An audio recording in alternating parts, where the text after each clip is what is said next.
Fox Sports welcomes you to the following presentation of the National Football League. A beautiful Sunday in Chicago. Let's check in with the big fella downstairs, Tony Siragusa. Thanks, Tom. Appreciate it. Listen, I'm going to be keeping my eye on Pro Bowl guard Kyle Long. This is only going to be his second game ever, and he moved over to right tackle. Last week, he struggled at times, but they're completely two different positions, guard and tackle. Listen, Kyle's an awesome guy. He goes and he plays the guard position like an aggressive mauler type, but you cannot play that way at the tackle position. You need to find some patience. We're going to keep an eye on him. Also, he hurt his right hand last week, and he's going to be wearing a huge club on his right hand. It's just going to be another thing that he's going to have to overcome. All right, Tony, we'll be checking in and looking into that and so much more throughout the afternoon. Bruce Arians, 62 years young, out of York, Pennsylvania, his third year as head coach of the Cardinals, leading the franchise to 22 wins over the last 2 years in one game. And John Fox, a 60-year-old born in Virginia Beach, raised in San Diego, the son of a Navy SEAL, his first year as head coach with the Bears. Arizona won the toss, elected to receive. And this is David Johnson, 9 yards out of his own end zone. Out across the 20, the 25, and the 30. And Dave Johnson crosses midfield. He has the kicker to beat. And Johnson takes the opening kickoff for a touchdown. 108 yards for the rookie out of Northern Iowa, David Johnson. And how about that start for Arizona? And when he caught the ball 9 yards deep, most people expect you to stop. So maybe there's a little hold up by the receiving team, but he never really just hit the hole and exploded until he got to about the 25-yard line. He sifted his way through, which means one thing. The Arizona Cardinals blocking on this return was terrific. And David Johnson wasn't even touched, found the gap, and took it the distance. The first time ever Johnson touched the ball in his pro career last week. He had a 55-yard touchdown reception. And here he touches it as a kickoff returner and runs it back officially 108 yards. See how he goes through? It's not just an immediate explosion, but look at that. Everyone is latched onto a Chicago Bear that's blocking for the Arizona Cardinals. And then once he finds open field, Robbie Gould, the kicker, is the last person to have a chance. And Bruce Arians knew there was no way he was taking down the rookie from Northern Iowa. And they have been waiting for this for a long, long time. The last time Stevens howling in 2010 in Minnesota, 74 games since the Cardinals last returned to kick off for a touchdown. And that is the longest kickoff return for a touchdown in franchise history, officially 108 yards. It was formerly held 106 by the great Roy Green back in 1979. And you know the return was an increased emphasis for them in the offseason. Why? The last 2 seasons, kickoff return, 2013, 31st in the league. 2014, 32nd, and dead last, 19 yards of return. So in this day and age, a lot of teams, they win the toss, they defer to get the football in the second half. Bruce Arians says, give us the ball. One touch, one touchdown. Ariani brings it 5 yards out from his end zone. Across at 15 and loses his footing as he tries to cut it the other way, but a good return out to the 27-yard line. In his 10th year out of Vanderbilt, came over in the trade from 2009 from Denver. Jay Cutler, 7 touchdowns shy of tying Sid Luckman for the most in Bears franchise history. Cutler already the franchise leader in completions, attempts, passing yards, and completion percentage. Cutler is without one of his big weapons today, Alshon Jeffrey. A calf injury during training camp throughout the whole preseason, and then tweaked a hamstring during this week of practice. And they come out throwing the football. The backup tight end, Zach Miller. His first catch in over 3 years. Up front, Tony mentioned Kyle Long. Last week moves from right guard to right tackle. We'll be watching him all day. And what an opening week for Matt Forte. 141 yards on 24 attempts against Green Bay.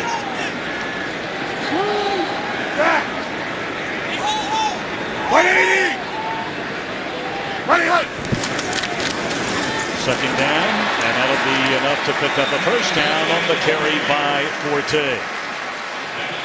Arizona gave up over 400 yards last week, but very stingy in the red zone. Calais Campbell, a Pro Bowler a season ago. Linebacking core, they brought in veterans Woodley and Weatherspoon to go with Okafor and Mentor. And in the secondary, very, very talented group, led by the four-time Pro Bowler Patrick Peterson. Forte on first down. And he is met at the line of scrimmage on the far side of the field. Maybe picked up a yard. What'll be interesting to watch, Tom, as we go through is how they will get the ball to Matt Forte today. We know as a running back, yes, but he caught 102 passes last year. So you know he can swing out of the backfield and catch it. Where will he line up? And for the Arizona Cardinals defense, they will play all day. ID Matt Forte. Where is he and how can he hurt us from that position?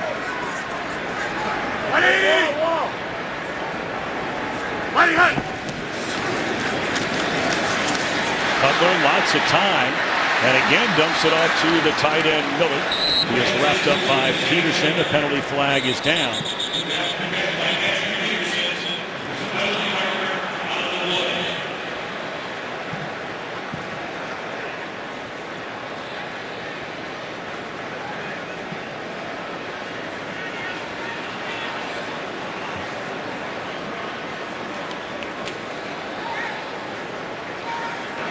Pass interference, offense, number 86, 10-yard penalty, replay, second down. That's Miller who caught the football. We mentioned that Miller, when he suited up last week, his first NFL game in over 1,400 days. So this would be Miller here in the slot. And that's due to a lot of injuries is why he was gone for so long. You see that little bit of a push off as he ran the route inside against Kevin Minter, the linebacker for Arizona. That's Forte at the bottom of your screen, all the way out to the far right side.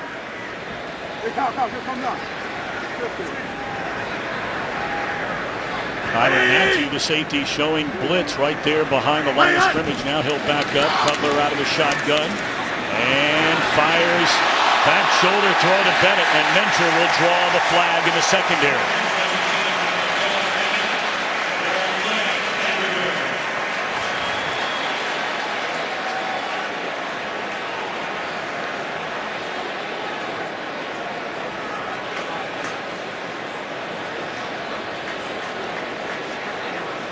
I think they victimized Kevin Minter, the linebacker. Pass interference, defense, number 51, spot the foul, automatic, first down. That is a 22-yard penalty on Kevin Minter. So Minter ends up with coverage on Martellus Bennett. And see the back of his head right there? When Jay Cutler saw Kevin Minter turn and not find the football and not see back into the backfield, that connotes that the receiver's open to him. The receiver will make the adjustment downfield because he sees the ball. Kevin Minter did not. He ran into Bennett for the penalty. After the penalty on the Bears, that's a big penalty on Arizona to keep this drive alive. And off to the left side is Forte. Alshon Jeffrey missed the entire preseason with a calf injury. He caught 5 passes, 78 yards in the season opener, but then tweaked a hamstring during practice this week. That's a huge loss, guys, for the Chicago Bears offense. That's a guy that stretches the fields for them. And you wonder, fellas, Charles Antoni, get in your head for a minute if you're the Arizona defense, knowing there's no Jeffrey. Is it Forte that you're watching pretty much morning, noon, and night throughout this entire game? Tony, I start with you. I think Matt Forte is really the Chicago Bears offense. He's so versatile, like Charles mentioned earlier, able to go and play receiver, can go out, stretch out. We saw him way out to the right. In the backfield, he's a definite threat. But also, I think they got to lean a little bit more on Bennett today, the tight end. We saw that earlier, and I'm sure they have a game plan to get him the ball. Last week, the Bears were very good on third down, converting 11 of 17. This one a third down and 8. And read perfectly by the Cardinal defense. That's Dayon Buchanan, who blew that thing up before it ever got started. And guys, last week, what victimized Arizona most on defense? Throws to the running backs. You'll see Forte try and get here on the screen, but watch what Arizona does. This time they read it. Last week against New Orleans, they gave up about 154 yards or more than that on screens or swings to the backs. There's Kyle Long worked as Frosty Rucker. A good week of practice by Arizona recognizing screens paid off on that snap. I'm impressed by their defense, the way they're running to the ball and they're tackling. Here's a punt by Patrick O'Donnell. Patrick Peterson will let it bounce and batted back. Are they saying a touchback? Yes, a far side official said touchback.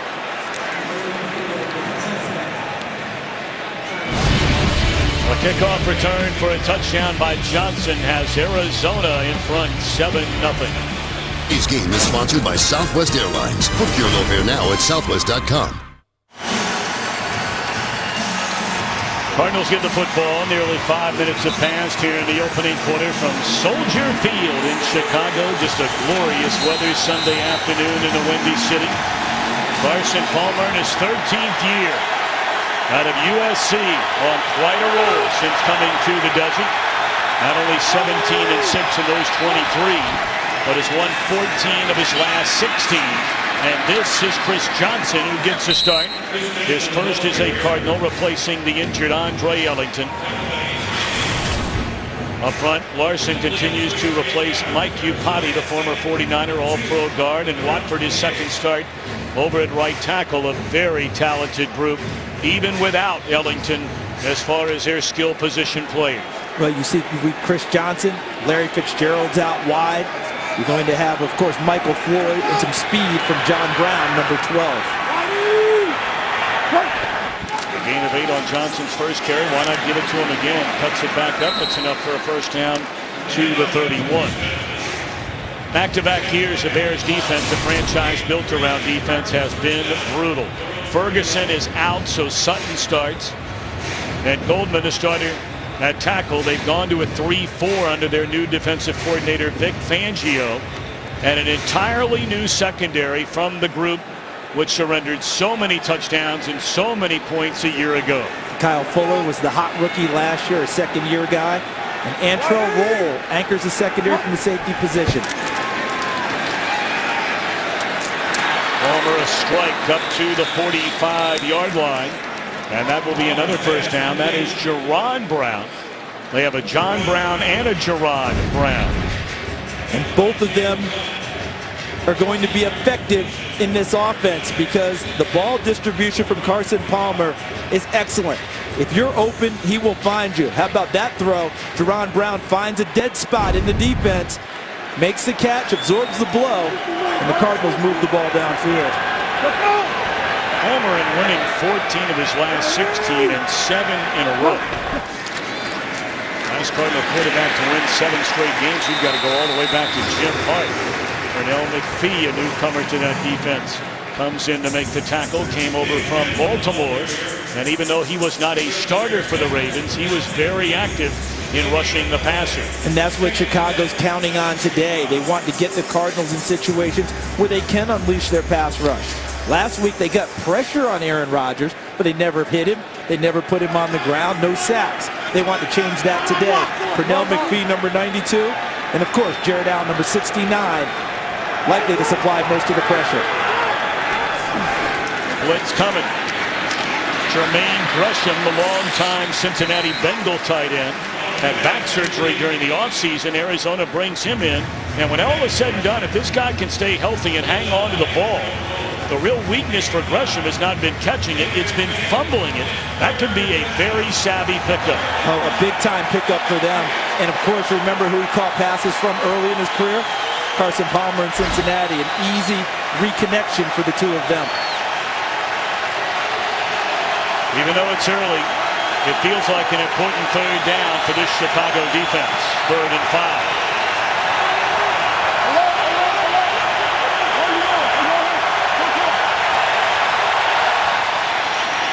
They hand it off. Kerwin Williams active for the first time this season. And short of his first down by a yard, and the Cardinals sent out the punt team. Kerwin Williams activated today due to the injury by Ellington. This is definitely a pass rushing formation, but the Bears did a nice job of not just blowing up field and creating creases. Stayed in their lanes and sniffed out the run.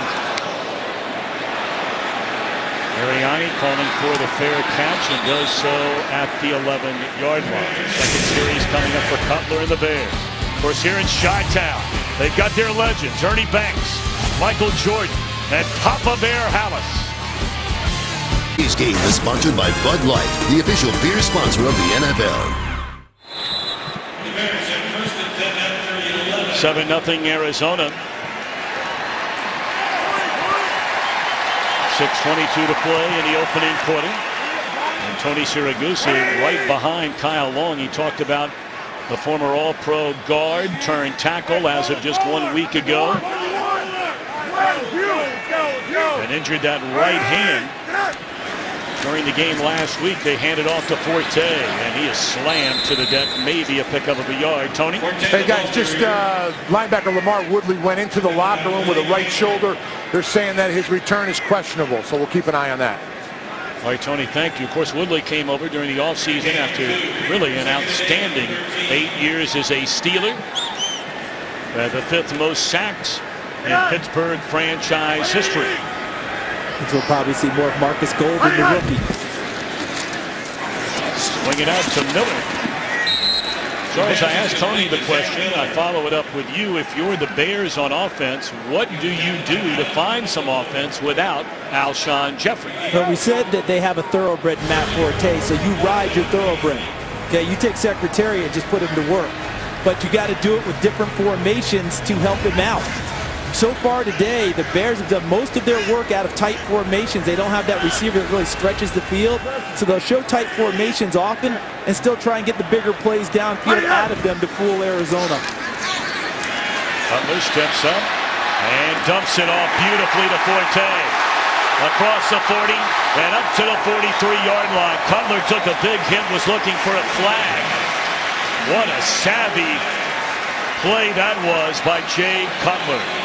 And one of the most underrated aspects of his game, Tony Siragusa, is Jay Cutler's movement ability. Absolutely. And it's in evidence right here. See how he climbs the pocket first, keeps his eyes downfield, and finds Forte before he takes the shot in the backfield. And they just left Forte out there all by himself. That's one guy you want to make sure you have a man on. Rashad Johnson, the backup free safety, the one that delivered the hit on Cutler. Tony, being down there, were you surprised that wasn't an additional 15 yards? I don't know. It was close. I mean, he stayed up. Only thing I would say, it could have been helmet to helmet. I mean, Jay was not happy at all getting in Jerome's face a little bit, but I'm sure he'll get the next one. Well, there's no doubt that's helmet to helmet. That'll draw a fine, if not a penalty flag. Yeah, he'll get an envelope coming from the league office after they review game films. He'll be sending one back that'll be a lot heavier. Jaquiz Rogers able to slip through a couple of would-be tacklers. And he is inside Cardinal territory to the 47-yard line. He'll bring up 3rd down and a yard. Adam Gase, first-year offensive coordinator, grew up in Marshall, Michigan, but grew up a Chicago Bears fan. And now he has one of his dream jobs, offensive coordinator for the Bears. He actually interviewed for the head coaching job, didn't get it, came with John Fox from Denver.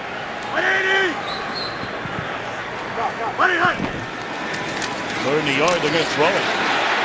Wide open is Joshua Bellamy. Touchdown, Chicago.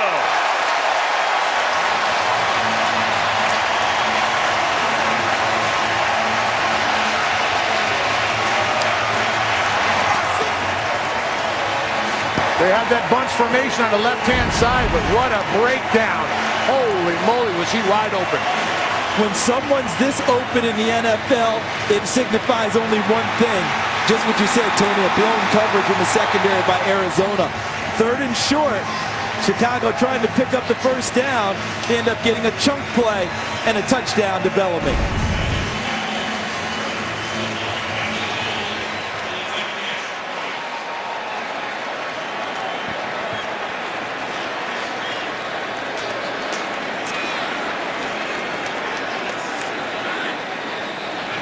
Point after coming up by Gold, and that is a game-tying extra point.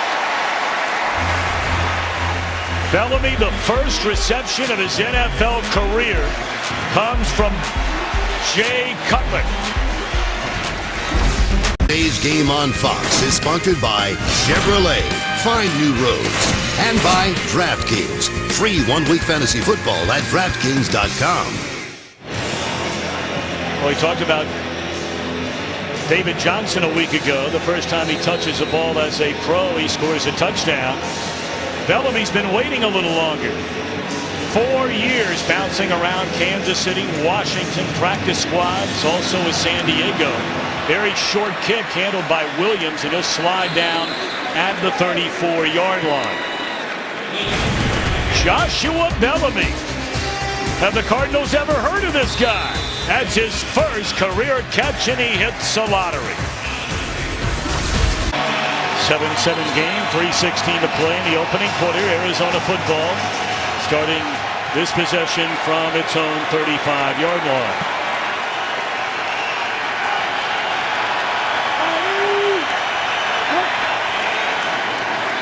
Palmer to throw it on first down, chased by Jenkins, and just throws it away. 2nd and 10. Let's go back to the touchdown and how it was scored. Look here, bunch formation by Chicago. Here are the defenders that are supposed to have him. It's 3-on-3 coverage, but it turns into 2-on-1 and 1 free. And when Joshua Bellamy goes downfield, Rashad Johnson looks like he's blown the coverage, but he was just the safety back deep. That wasn't his coverage. 2 Cardinals went to 1 Chicago Bear receiver, wide open for Bellamy. 2nd down, they hand it to Chris Johnson, and he picks up a yard. 3rd down and 9 coming up for the Cardinals. Of course, you know the story on Johnson, signed by Arizona late in the preseason. 3-time Pro Bowler during his run with Tennessee in 2009, the league's Offensive Player of the Year. One of 7 ever to rush for over 2,000 yards in a single season. Spent last year with the New York Jets. And of course, during the offseason, he was shot in the shoulder in a drive-by shooting where another man was killed. 3rd and 9. Great protection. And Palmer delivers right on the money to John Brown. No, he's out of bounds. And the Cardinals will punt it away right now. Game break. Let's check in with Mike Hill in Los Angeles. All right, guys, Niners impressive in their opener. Steelers not so much, for Pittsburgh looking good right now. Ben Roethlisberger to Heath Miller, 2-yard touchdown pass. Went for 2, got it. 8-0 Steelers in the first. Interesting, Steelers and Mike Tomlin going for 2 right from the get-go. How about them being aggressive after the loss to New England? Maybe Mike Tomlin said, hey, if we get a lead, let's continue to be aggressive and get after people and get our motors started. We got a red flag from the Arizona bench, guys. They want to take a look at that catch, I would presume, is Tony. challenging the rule of the field of an incomplete catch. I don't know, Charles, but it looks like a catch to me. See John Brown laying out for it. See him catch. And right there, look. His body has it. The only issue I would have is he's in bounds because the catch occurs. The issue is going to be, did he complete the process of the catch without the ball bobbling and hitting the ground? Cardinals challenging the call, which was a catch but out of bounds made by John Brown. After reviewing the play, it is a completed catch. The receiver got 1 knee and the elbow down inbound at the 46.5-yard line. It'll be Arizona's ball, 1st and 10 at that spot. Mike Pereira back in Los Angeles. Do you agree with that call? Yeah, absolutely. And if you watch the official on the play, he's going to point actually that the catch was made out of bounds. He doesn't give a juggle signal, and clearly you can see that the elbow gets down before he hits the ground, and he does maintain control. So the 2 elements that they looked at met everything that was needed to make that a catch, and that's a good decision. All right, so it's a pickup enough for a 1st down up to the 47-yard line. Carson Palmer and the Cardinals offense back on the field.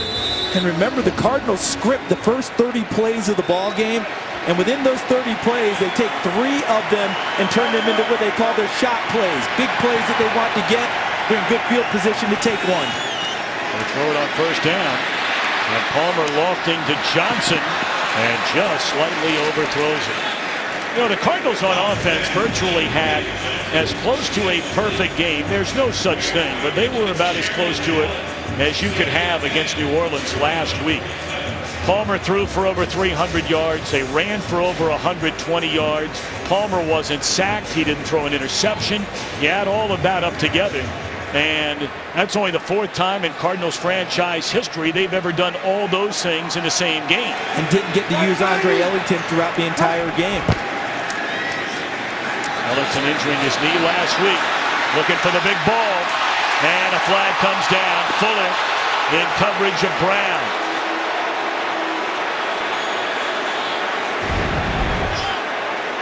Look to the outside, to the top. John Brown running a go route against Kyle Fuller. And he has the step on him. It's a well-thrown ball, but watch Fuller. Pass interference. Defense, number 23. Foul the foul. Automatic. That's where the crowded Soldier Field going. There is zero debate about that call. No, Fuller was trying to get an arm in between the hands of John Brown, because that's what you do as a defensive back.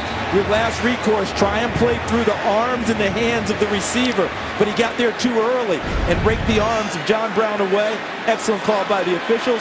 There's one of those big shots that Bruce Arians will take downfield. I'm impressed by this offensive line and the time they're giving Carson Palmer to get the ball down the field that far. And of course, they've packed that group together a little bit. Johnson off the left side down to the 6-yard line. They brought in Mike Upati, the 3-time Pro Bowler, to be their left guard. He's out injured. Ted Larson was a starter a year ago. They put him in. He's done a solid job. But on the right side, Jonathan Cooper at guard, former #1 pick. And Earl Watford, the right tackle, his first ever start last week. And he's normally a guard, and you saw the graphic there about how successful Arizona was last week in the red zone. 3 for 3 and touchdown scored.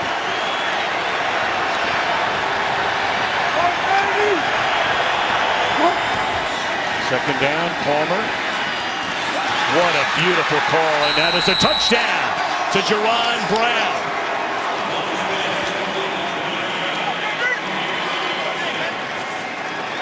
How about the setup here by Bruce Arians and his offensive staff? They spread things out, showed all the receivers everyone's aware of, Fitzgerald, Floyd, the whole crew. But watch to the left of your screen, 13 in white. Jaron Brown fakes a block, spins inside, and then he has Jared Veldier, the left tackle, number 68, showing some nice agility, coming out and getting enough of a block to create enough space for Jaron Brown to get into the end zone. Great design of a play. Oh, well conceived, well designed, well executed, Tony. Brown caught 22 passes in 16 games a year ago. A couple of touchdowns. And a touchdown to put his team in front and waiting on the point after with a minute plus to go in this opening quarter.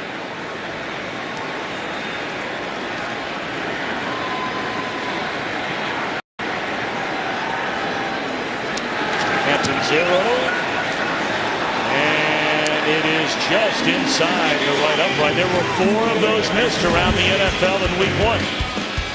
The touchdown to Jaron Brown, and Arizona back in front. The big penalty on Fuller, putting Arizona in the red zone, and the Cardinals, as they did last week against New Orleans, taking full advantage of that.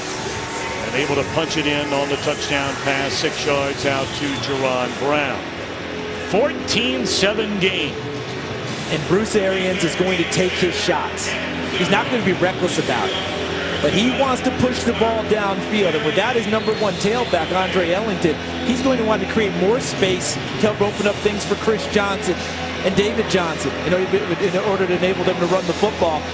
Good field position, always look for the big shot downfield from Arizona.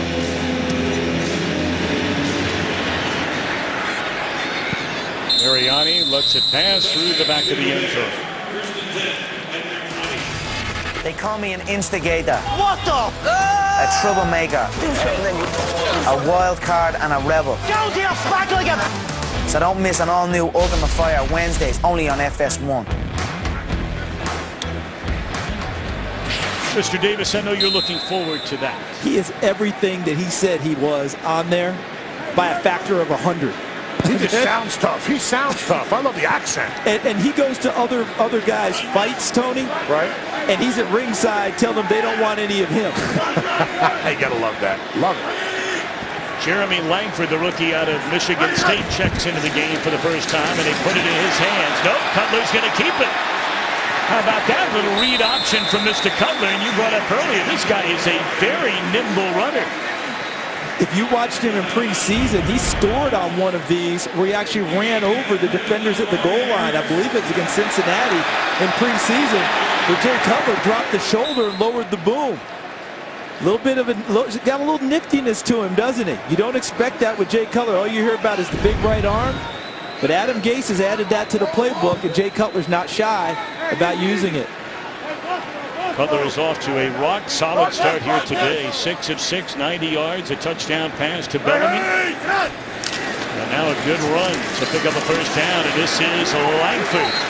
He only had one carry last week. Charles, you saw this young man play at Michigan State.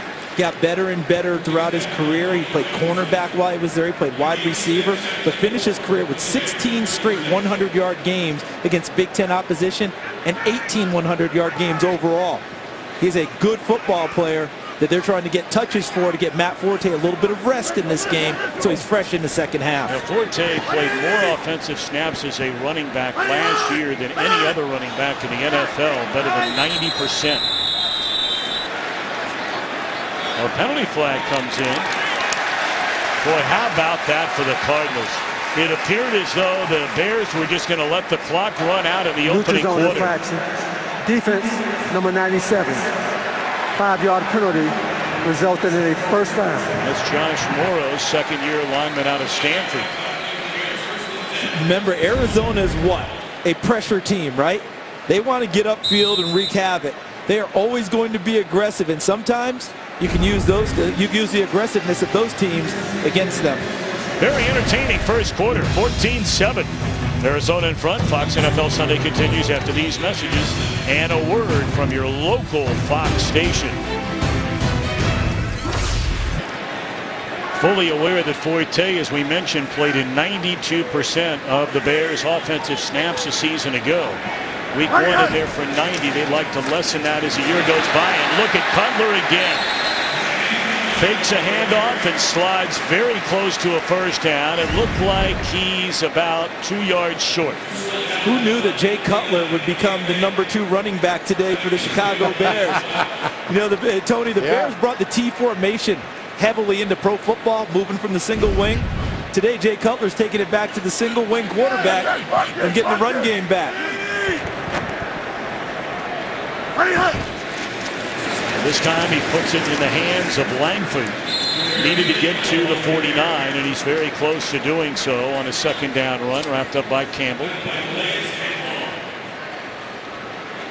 Of course, the Cardinals scored one of their touchdowns on the opening kickoff of the game, brought back a Cardinal franchise record 108 yards by David Johnson. Bears are moving the ball effectively, though. And they've done a nice job sticking to that plan of getting Matt Forte a little bit of rest, and they were able to do it with Langford carrying the ball. And by the way, Jay Cutler carrying the ball. Didn't see that wrinkle coming in terms of him being that much of a ball carrier. Well, they'll bring out the chains to take the measurement to see if Langford had enough on that carry for a first down. And yes, sirree.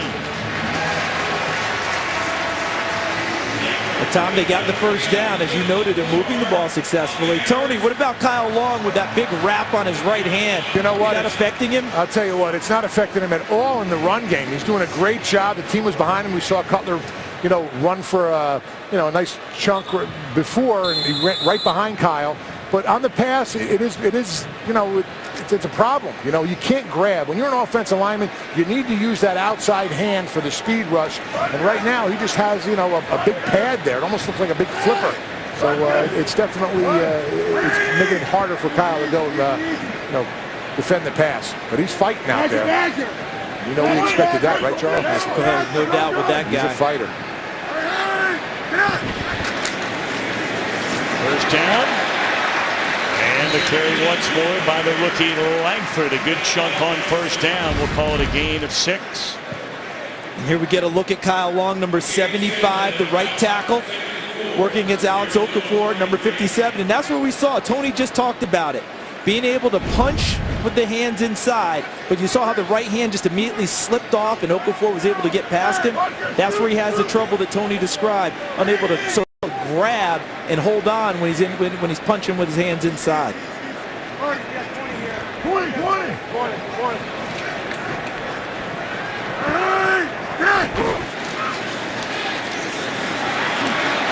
Cumble slips a tackle, gets lost behind the big fella Bushrod, and he fumbles the football. Ooh. Is it recovered by Arizona? Looked like it went out of bounds. Well, we're still waiting on the official word. They backed it up. I think he was saying he was out there, and that's where he called it dead. He got the runner fumbled the ball forward and was touched by out of bounds by an Arizona player. Therefore, we bring the ball back to the spot of the fumble. Third down. Nice explanation there by Jerome Boger. Got away with the face mask there, too. Sure did. Yes. Well, you see the ball popping free. There's a face mask that was missed. Ball popped free. But as they described, see his feet are out of bounds, and he doesn't have control. Okafor doesn't as he tries to recover the football. So they brought it back to the spot of the fumble. Yeah, the Bears very effective so far offensively. Now, granted, we're only a couple of minutes into this second quarter. Cutler has carried 3 times for 24 yards. Penalty flag comes in from the far side of the field.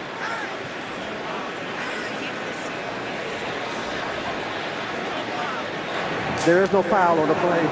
The play clock never resets to 25 seconds. 25 seconds on the play clock. Thank you.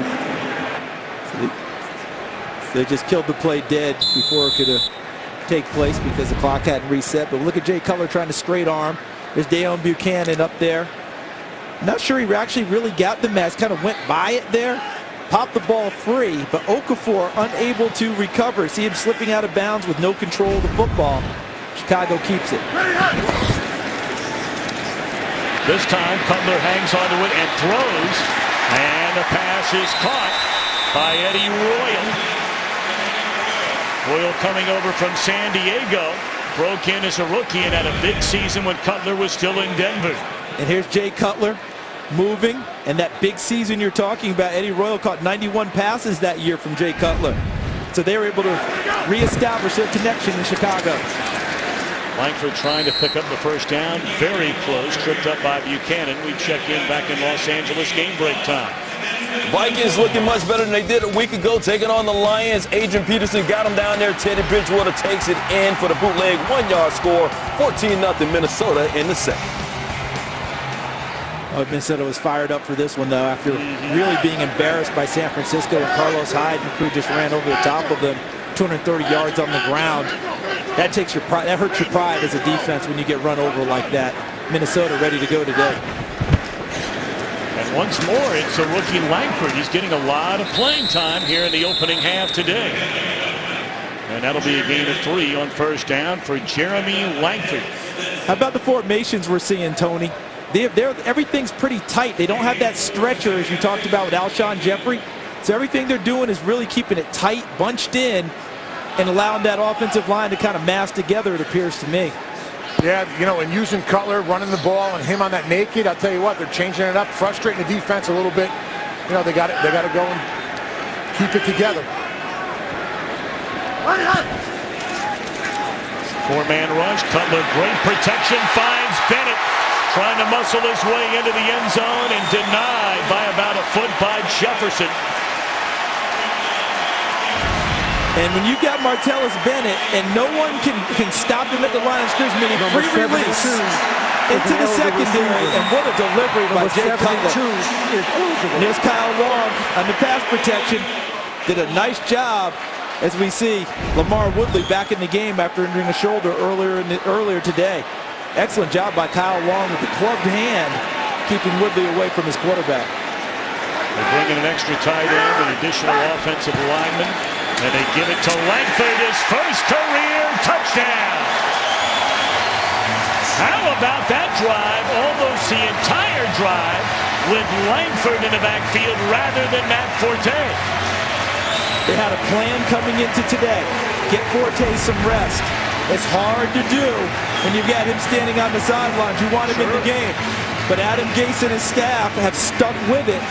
And they've done an excellent job of game planning today. No big stretch guy downfield in Alshon Jeffrey. So we'll use tight bunch formations and find ways to get Martellus Bennett one-on-one, which they did for a big shot downfield. And guess what? They found the end zone. Well executed drive by Chicago. 10 minutes still to play in the opening half. And a good one at Soldier Field. Langford celebrates his first career touchdown to tie it at 14. This game is sponsored by the Lincoln Motor Company and the entirely new Lincoln MKX. And by Samsung, introducing the new Samsung Galaxy S6 Edge Plus and the new Galaxy Note 5. 14-14 affair. 10 minutes and 2 seconds on this beautiful Sunday. First time it's really felt like an early autumn Sunday in the heartland of America. And Johnson will catch this one out through the back of the end zone. Carson Palmer. And the Cardinals get it on offense when we return. Well, I'm not so sure we would have chosen these names to talk about coming into this one. In fact, we did. David Johnson, the opening kickoff, returns it for a touchdown. Bellamy, his first career catch, touchdown. Langford, first career touchdown. It's something, isn't it? And you're talking about David Johnson's a third-round pick, right? Jeremy Langford, a fourth-round pick. We have stars in this game. Those aren't the guys we would have thought would have that type of impact early. And where's Larry Fitzgerald? Hadn't caught a ball yet. First down good is to David Johnson. He's stuck at the line of scrimmage.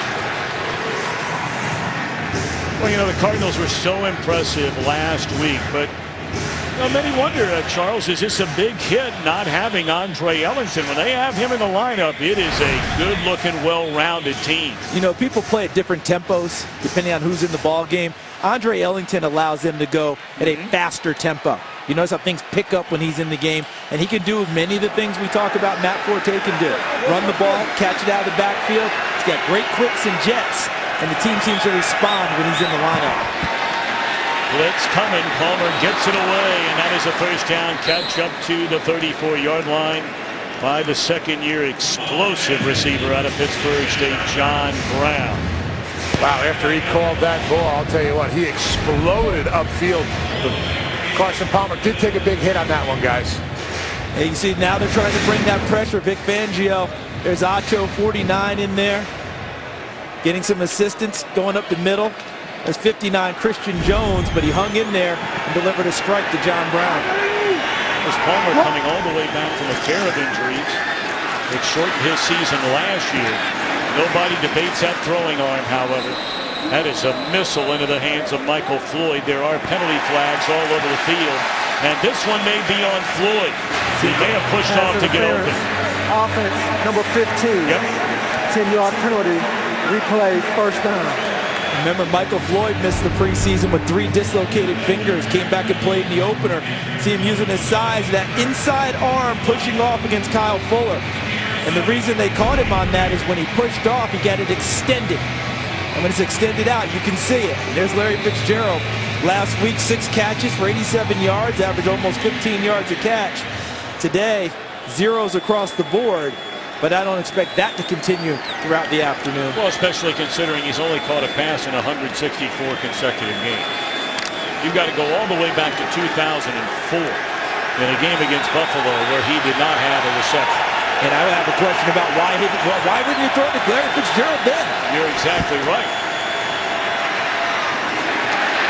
Screen to Johnson out of the backfield. David Johnson. They have a pair of Johnsons. No relation in that Arizona backfield. And the way they'll mix and match the running backs, Tony, is David Johnson. He can carry the ball, but they'll want to throw it to him more. He was a wide receiver early at college at Northern Iowa. Chris Johnson, for all of his quicks and speed, is a lesser receiver. They'll want to hand him the football.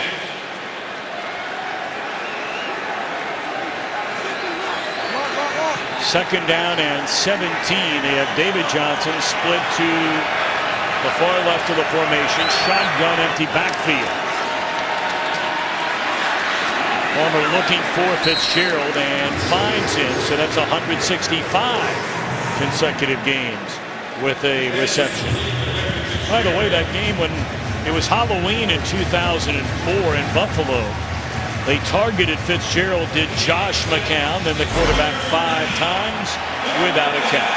Well, it makes sense it was Halloween. There had to be something crazy going on for him not to get a catch. Yeah, he was dressed up as somebody else, and McCown didn't know it apparently. 3rd down and 10.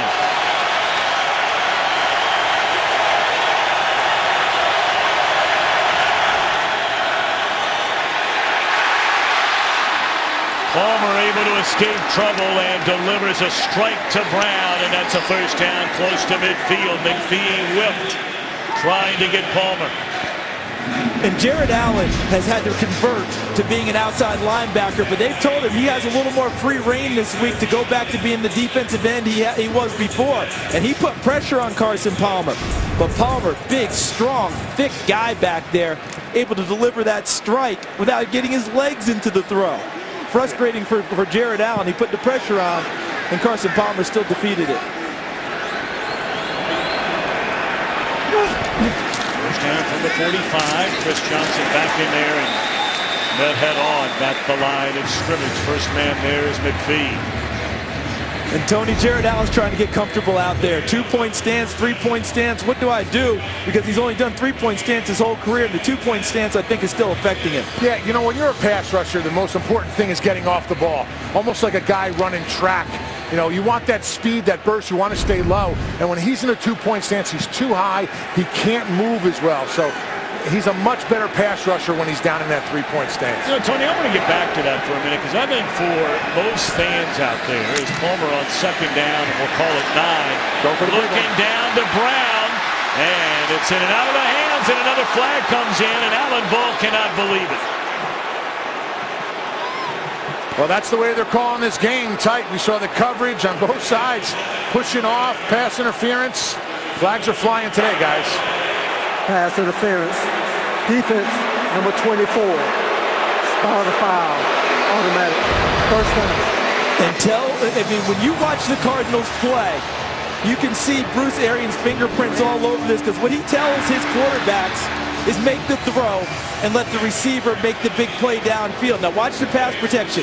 Right there, number 23 getting run over was Chris Johnson, but he did a nice enough job to allow Palmer to launch it downfield and give John Brown a chance to make a play on the football. So there's been a 42-yard pass interference penalty on Fuller, a 38-yard penalty now on the other side against Ball. Chris Johnson cuts it back to the inside, and not much running room. Picks up, we'll call it 4, close to 5. Better run than it looked like initially. See the offensive leader say Carson Palmer throwing the ball downfield as we would expect. Chris Johnson getting the starting tailback today, and John Brown making plays downfield. But as you notice with us three up here, when dinosaurs ruled the earth, we didn't tell quarterbacks to throw those types of passes. No. They had to be open, right? Absolutely. Now we tell them to put it up there and let the receiver make the play on the ball, because he's in a better position to find it before the defensive back. Johnson once more. And stood up by McClellan right at the 10-yard line. Shea McClellan, the #1 pick 3 years ago out of Boise State, moves from the outside to the inside this year. Trying to find a home, isn't he, Tony? Yeah, McClellan got shook up on that one. They better keep an eye on him. We asked Vic Fangio about it. Like, he's an outside linebacker, defensive end. Why is he playing inside linebacker now? Fangio said, I watched him on tape. There wasn't any big checklist about why he should move, but I thought he could make the transition inside. And so far, he's done that, and he's the defensive signal caller as well. 3rd down and 2, 9th play of this Arizona drive.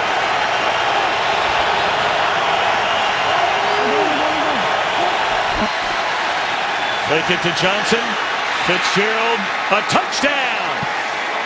Larry Fitzgerald, his first touchdown of this 2015 campaign.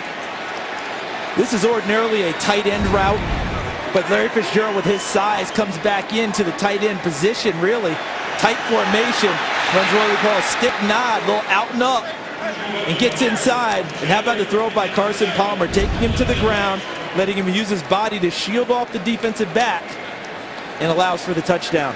It's got to be happy if you're a quarterback. Even throw it around Larry Fitzgerald, you know he's going to catch that. Well, you're not lying. Over 900 receptions for over 12,000 yards. That's his 90th touchdown catch. And before his career is over, he will truly go down statistically as one of the all-time great receivers in the NFL. And the point after is good, although a flag is down across the field at the 15-yard line. The size of Larry Fitzgerald, the catch radius, and it's allowed him to remake himself as a receiver as he's gotten older in this league. Not just a guy out wide running speed routes, but coming inside making the tough catches now as well. And he's a University of Pittsburgh graduate too. On the defense, the 5-yard penalty will be assessed on the kickoff. The points were good. Did you just say a pit grad, Tony Syracuse? All right. Celebrate if you're a Panther. Today's game on Fox is sponsored by FanDuel, the leader in one-week fantasy football. Well, the most unique voice in sports back on the air, the one and only Colin Cowherd, now on FS1. Smart Sports Talk is back, the Herd with Colin. Weekdays at noon Eastern only on FS1. When you making your appearance there?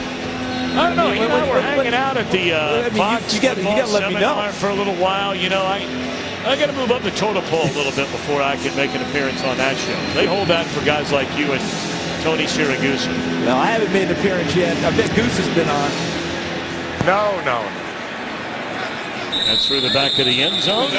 The Bears have moved the ball very well today. Second big penalty against the secondary of Chicago leads to the touchdown pass and a 7-point Cardinal lead. The Bears on offense starting from their own 20, trailing by 7. 3:51 to play until halftime, and the Bears have all 3 timeouts remaining. Forte back in the game, and he is met right at the line of scrimmage, no gain. You know, the Cardinals are known as a pressure package defense. They want to get after you. Blitzed 21 times against New Orleans last week. But Chicago's tamped that down today. It hasn't just been Kyle Long on the offensive line. It's been the entire offensive line, as well as the play calling by Adam Gase. Because of their ability to run the ball, change things up with formations, Jay Cutler's ability to run the ball himself, the pressure's really been knocked back. Cutler throwing the ball with some ease. What's he, 8 of 8 throwing it? 8 of 8, 120 yards and a touchdown.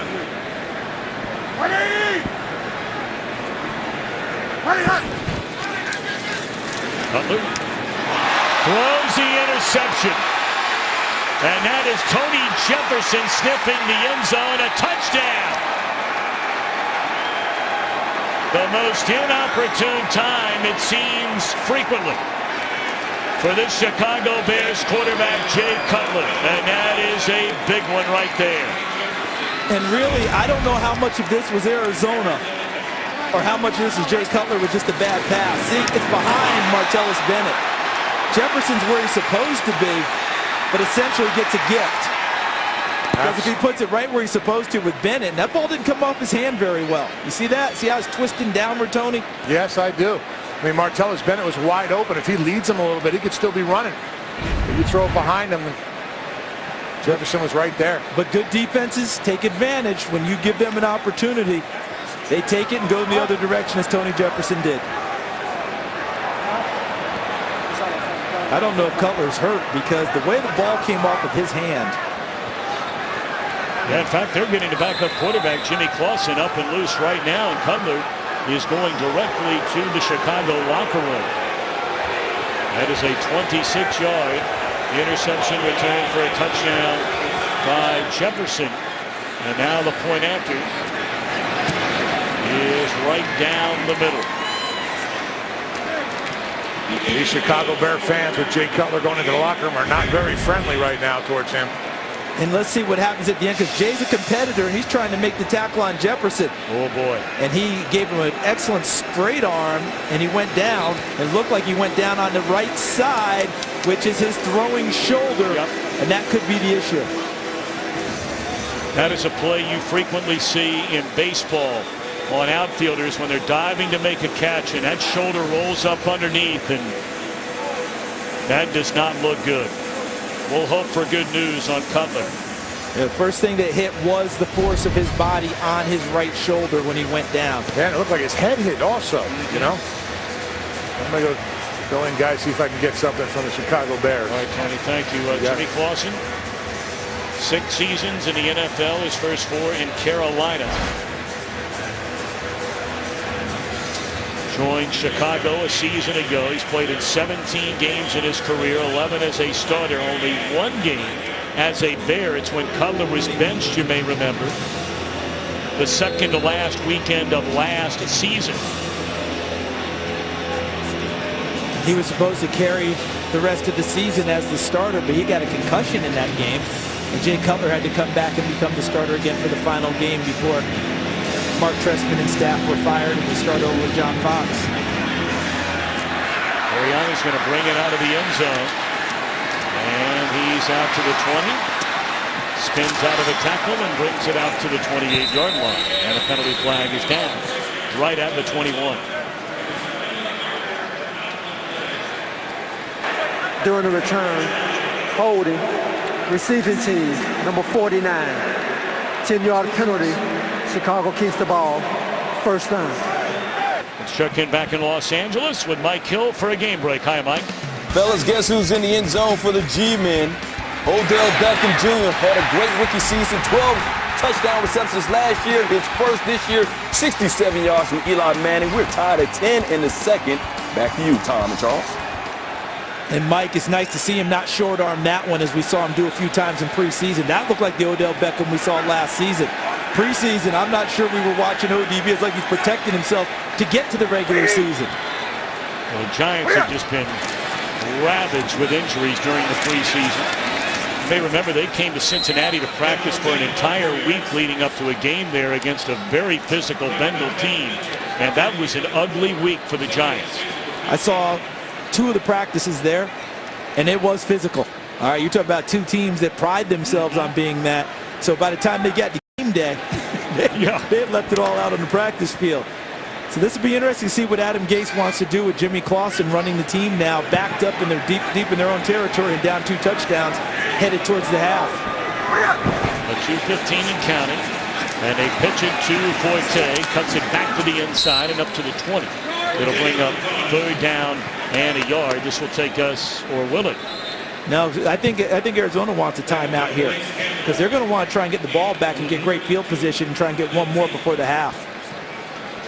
Well, half of the Arizona points in this game, 1 on a kickoff return, the opening kickoff of the game, 108 yards, a Cardinal franchise record by David Johnson, and then that interception return for a touchdown a moment ago by Jefferson. You look at this Cardinal team, and obviously we have a long way to go in this game, Charles.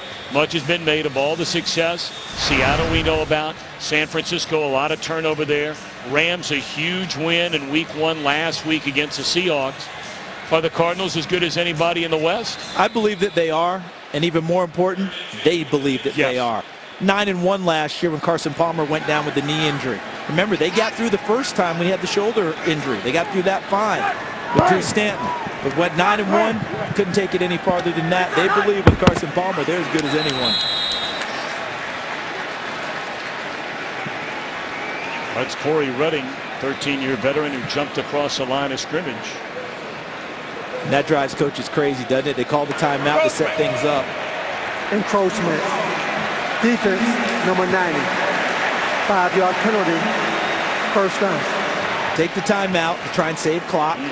Try and play defense there. Then you get the 2-minute warning for an extra timeout if you're able to stop them. Instead, you give them the easy one. What do they say about the best laid plans? Well, let's see if they're going to let Clausen move into this 2-minute offense here. They're at the 24-yard line. It's an automatic first down after the penalty. 3 receivers to the right, Forte in the backfield, and they're just going to hand it off. Forte, a good run. And slams his way up to the 39-yard line. Another Chicago first down. So Jay Cutler trying to make a tackle after the interception back in the Chicago locker room. Get apps, videos, and so much more at iTunes.com/NFL. All right, 2 minutes to go. With this field position, if they don't throw it here in 2-minute offense, I think Adam Gase is telling us he doesn't want to throw it here with Jimmy Clausen coming into the game cold. Well, if you're just joining us, Jay Cutler just left after throwing an interception, which was returned for a touchdown by Tony Jefferson. Cutler appeared to get injured trying to make the tackle, and they're not going to throw it. Wow.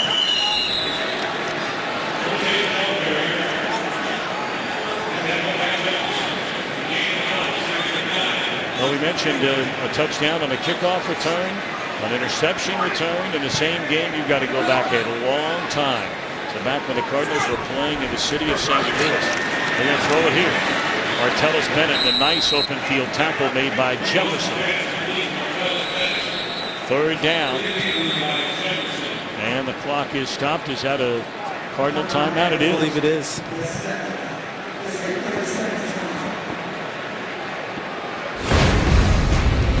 Bears were moving the ball very well up and down the field today. And Jay Cutler has been in the middle of moving the ball up and down the field. But he's also been on the receiving end of some big hits. That one from Rashad Johnson appeared to be helmet-to-helmet contact. And then after the interception he threw to Tony Jefferson, trying to make the tackle on Jefferson, Jay Cutler was injured on the play and went to the locker room. And since that time, Jimmy Clausen has taken over as the quarterback of the Chicago Bears. You know, the early returns on Cutler when he first came over were very, very good. We know he's been extremely inconsistent, up and down. At times over the last 6 years, he's working on his 5th offensive coordinator in 7 seasons as a Bear.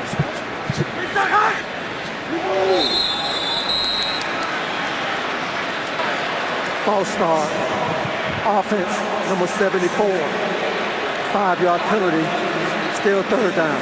That's Bushrod, the 2-time Pro Bowl left tackle. He was a Pro Bowler with the Saints. Well, they did throw it on the last one, 3rd and 13 after the penalty. Do you think draw screen here because they haven't really shown that they want to throw it downfield with Clausen? Let's see if they try and get something to Forte on this play.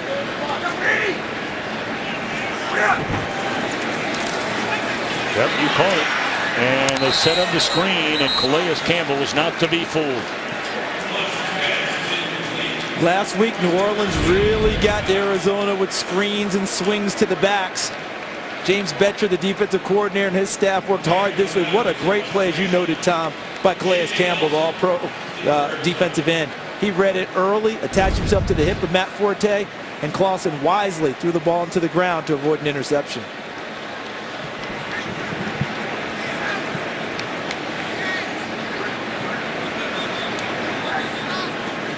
Second punt of the game for Patrick O'Donnell. Puts a right foot on it. J.J. Nelson fumbles the football. And the Chicago Bears have recovered. The rookie out of UAB coughs it up.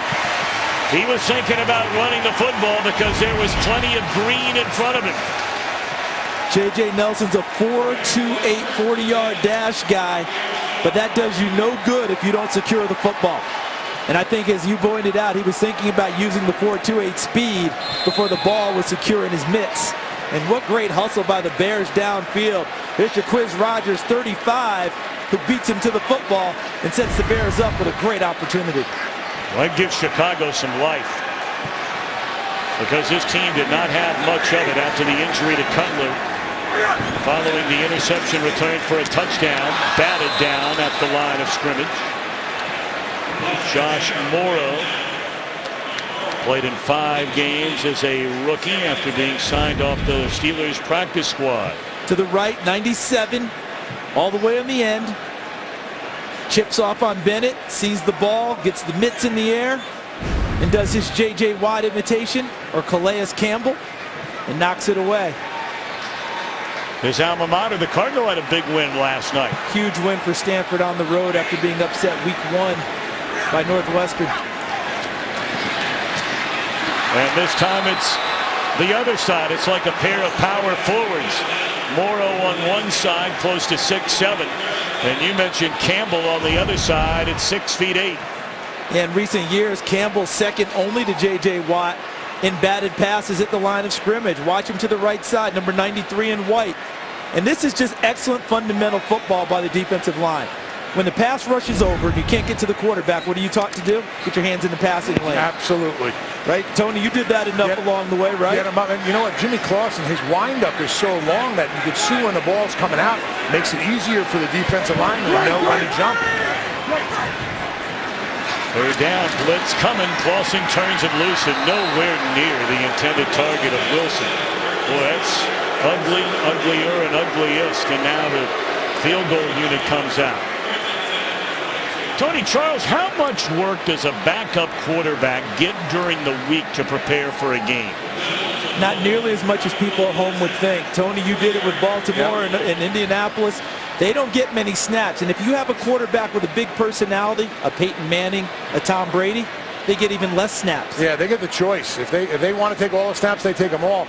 The thing is, the backup quarterback usually gets to go and run the opposing team's plays and scout team. That's where he gets most of his work. Toughest job in the NFL.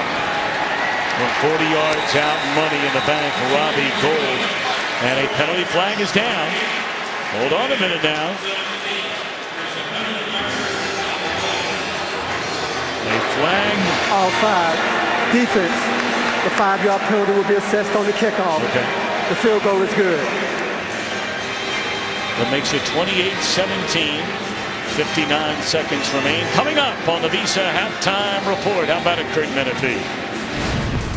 I'm Kurt Menefee here on the red carpet where we're getting ready for the 67th Primetime Emmys later on tonight on Fox. All the stars will be out here in just a bit, including our guys, Terry, Howie, Michael, and Jimmy. We will get you all caught up on all 10 games going on in the early window here in the NFL.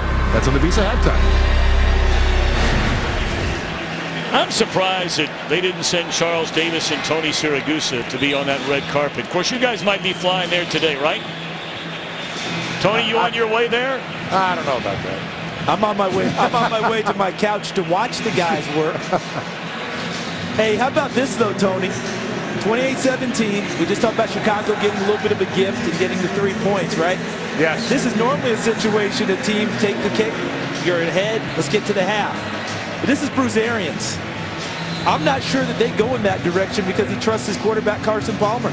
He may attack. Yeah, with all the time, he has one timeout, right? Depending on where the field position is.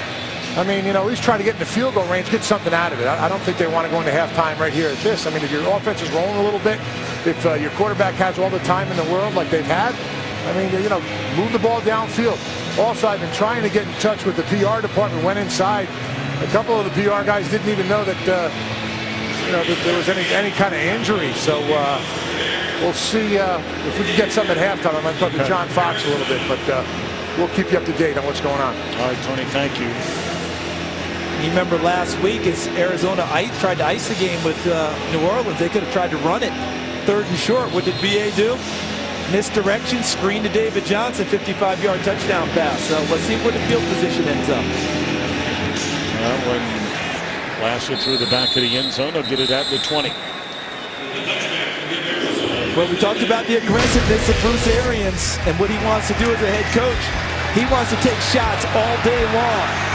Every 30 plays, he has 3 scripted that are downfield throws. There's one to John Brown, interference on Kyle Fuller. Here's another one to John Brown. Now it's Alan Ball getting the interference. So they've taken the shots downfield. Plus they had a wheel route designed for David Johnson for another one that fell incomplete. He told us, Bruce Arians, I don't like to leave those in my holster, guys. If I got them, I want to use them. Well, it's an empty backfield. 5 receivers. 3 to the right, 2 to the left. And batted into the air. And it's intercepted by Jared Allen. Oh, my goodness. It's one thing for the rookie to fumble a punt return, but the veteran Carson Palmer on 1st down. And Jared Allen's been looking for something to get himself going. He comes from the 3-point stance like the defensive end he always has been. And he gets his hands in the passing lane fundamentally. Look how he stays with it, tracks it, gets it out of the air. And Chicago back in business with another shot before the half. That is Jared Allen's 6th career interception, and virtually every one of them in exactly that fashion. That's a veteran move, Charles, exactly what you pointed out. Not only did he tip the ball, but kept his eyes on it, saw it coming down, and made the interception. And you know, with Bruce Arians, people will want to second guess it, right? Oh boy, what are you doing? Why are you doing this? That's how he rolls. He's not going to second guess it at all. He's counting on his defense to hold him to at least a field goal. Let's see if Chicago can find a way to cash in, with Forte probably being the featured guy. Forte in the backfield. Royal in motion on first down. And they put it in the hands of Royal. And he didn't get a block from Wilson. He bounces off a couple of tackles and is able to step out of bounds, stopping the clock with 48 seconds left in the half. That wasn't in sync at all, because there was no space between Royal and Marquise Wilson, number 10. Watch them. They've got to have a little bit of space. You see, he's right up on top of him when he catches the football. Plus, Tyrann Mathieu, number 32, he had rocked Marquise Wilson back towards the line of scrimmage. He really blew up the play right there. Well, this is where the Bears have to get a touchdown. I mean, are they through if they kick a field goal? They're not. But you have been handed 2 gifts. Clausen gets it away. Forte shakes a tackler. He's inside the 5 to the 4-yard line.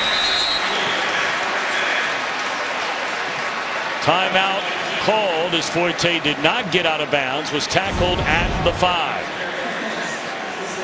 There's no question where Jimmy Clausen wanted to go with the ball. What an excellent move by Forte, staying in bounds, making Josh Morrow miss before Tony Jefferson came from inside out to finish it off before Forte could get to the end zone.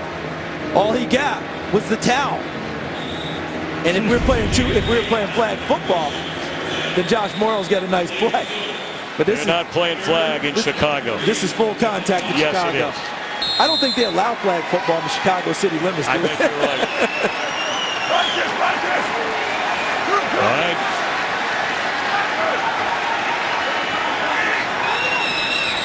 They can pick up a first down.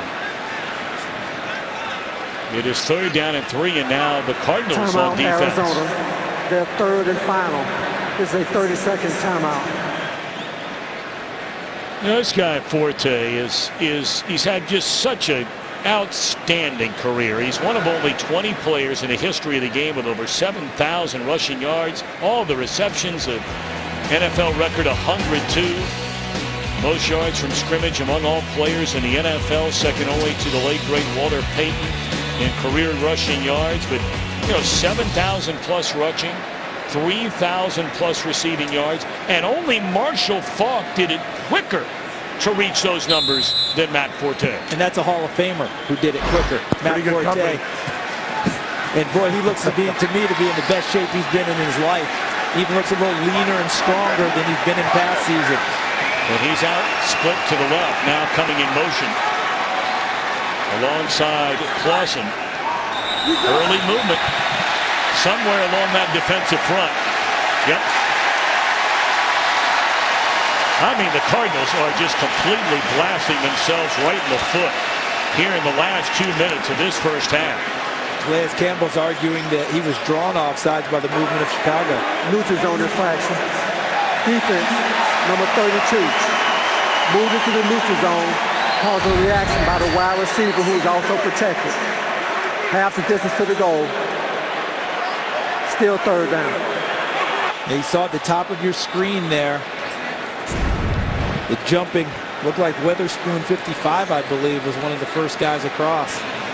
Well, there were a couple of them moving. Tony Jefferson was up on the line of scrimmage as well, and well, it all adds up to a first down and goal after the penalty. Yeah, measuring now for the first down that you talked about, Tom, that they could achieve after the penalty. Because it only goes half the distance to the goal. And I beg your pardon, just that much short. All right, the Bears have 2 timeouts left. We're down to the final 39 seconds. It's 3rd down and a yard. Are you in 4-down territory right here and right now with the Bears with a backup quarterback in the game? I don't think there's any question that you are. And Tony, last week, remember, they threw it 3 straight times with a chance to run the ball and actually 4 straight times and didn't get anything out of it. I wonder if you come back now, go tight formation, big on big, and let Matt Forte try and work his way through. We're about to find out. They bring in an extra tight end in Miller. An extra offensive lineman in Charles Leno. And the I formation. And that is blown up right from the start by Tony Jefferson. So now 4th down. If you're John Fox, what is your decision? This is a 4th down after that loss. And I think with that loss, you got to think about getting some points here. Yeah, you got to go the for a 5-yard line. And this is blown up. Tony, when you're trying to run against Arizona laterally, with those defensive linebacker combos, I think that's a tough task. All right, they let the clock run all the way down to 5, 4, 3, 2, timeout. 1 second left. If they're at the 5-yard line, I'd be very surprised if they don't run out there and try and get some points as opposed to going for it with their offense. Forte is just disgusting.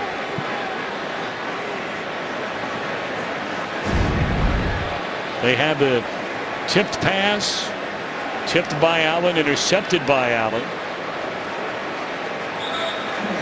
to put themselves in business for the 2nd time in the final 2 minutes of this half. It was a field goal the first time, and here comes Robbie Gould for a field goal try again. And when all is said and done, this Arizona Cardinal defense, as it did last week, as it did all year long last year, they were the 3rd best defensive team inside the red zone. They shut down the Saints last week, and now 2 tries here in the final 2 minutes of the half. Even with their own self-inflicted wounds, they're likely to only give up 2 field goals in 2 touchdown opportunity situations. 23 yards officially for Gould, and it is good. A couple of turnovers, but only 6 points for Chicago, but very much in the game. 28-20 Arizona at halftime. We now go to Kurt Menefee and the gang in Los Angeles for the Visa halftime, which starts now. Today's excitement brought to you by Nissan. Excitement right from the opening kickoff. David Johnson sets a Cardinals franchise record, a 108-yard kickoff return for a touchdown, and that was today's excitement brought to you by Nissan. All right, Bears going to get the football. And still no sign of Jay Cutler coming out of that Bears locker room. We'll check in with Tony here in a second. From what you saw from Clausen, he's only played in 17 games in his career, 1 as a Bear. In 2 years, can he get it done? They're going to have to give him the chance to give it done. And what I mean by that is they can't be as conservative as they were at the end of the first half. They got opportunities because of Cardinal mistakes at the end of the first half. Drop punt by J.J. Nelson. Interception by Carson Palmer. They still only cashed in on 2 field goals due to excellent defense by the Cardinals.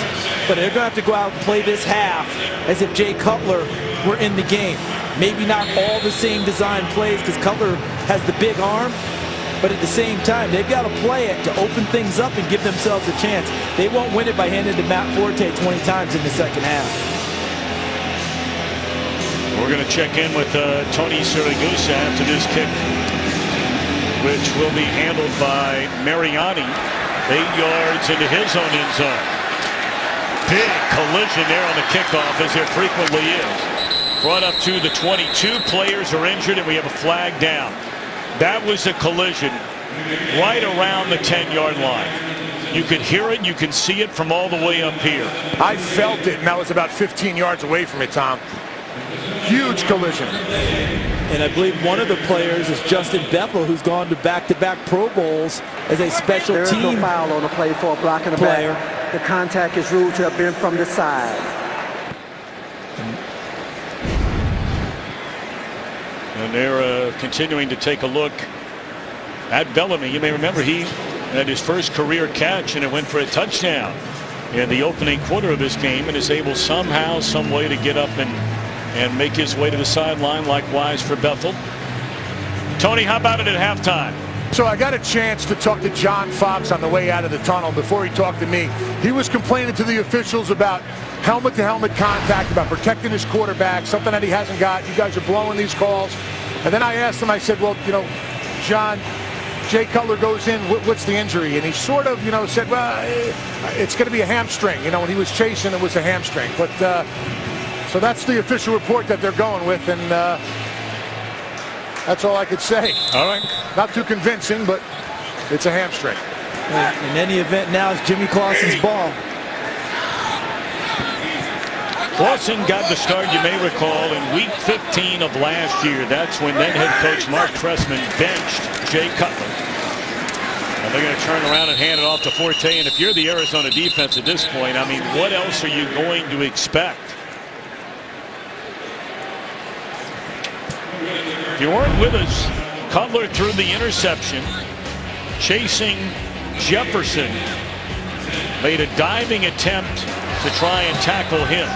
Now, he's not favoring that right arm or right shoulder in any way as he goes walking off the field. That's why I'm speculating a little, Tom. You know, he almost like, you know, fast walk right up the tunnel, didn't see anything, grabbing his hamstring, any kind of problem walking. So sacked back at the 15 is Clausen. You know, the Bears moved the ball extremely well. They had a pair of scoring drives, 6 plays on one, 11 plays on another. And you see 210 total yards. They got the 2 takeaways, Charles, but could only turn it into a pair of field goals late in the half. And when Arizona got a takeaway, it turned into a touchdown on the interception by Tony Jefferson. And remember the pressure that Arizona really wasn't able to get on Cutler in the first half because of the Bears offense? We just saw the pressure on the last play. They're about to pin their ears back now. A 3rd down and 15. Good protection. Clausen delivers, and it's intercepted. That is Patrick Peterson, the 3-time Pro Bowl corner. He's been to 4 Pro Bowls overall. His 16th interception of his career. Here's Peterson, 21. He's so good at coverage. Adam Gase, the offensive coordinator of the Bears, said there's often when he watches him on film, you think he's the receiver running the route instead of the other way around. He locked in so well, and he cut to the ball long before the receiver had an idea he was even there.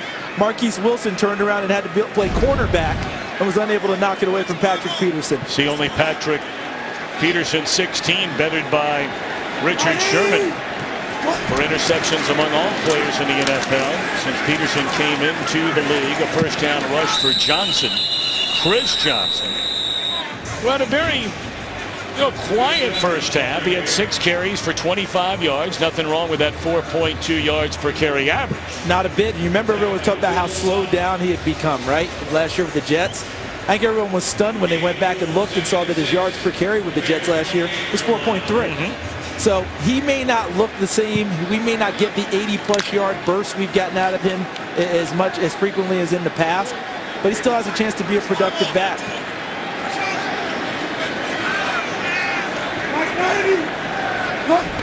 Gain of 4 on 1st down. They'll pitch it right back to Palmer, looking to the end zone, and it is a touchdown for Larry Fitzgerald. But there is a penalty flag as there's some pushing and shoving and fighting going on. Pernell McPhee in the middle of all that, along with Carlson Palmer. What an unbelievable catch by Larry Fitzgerald.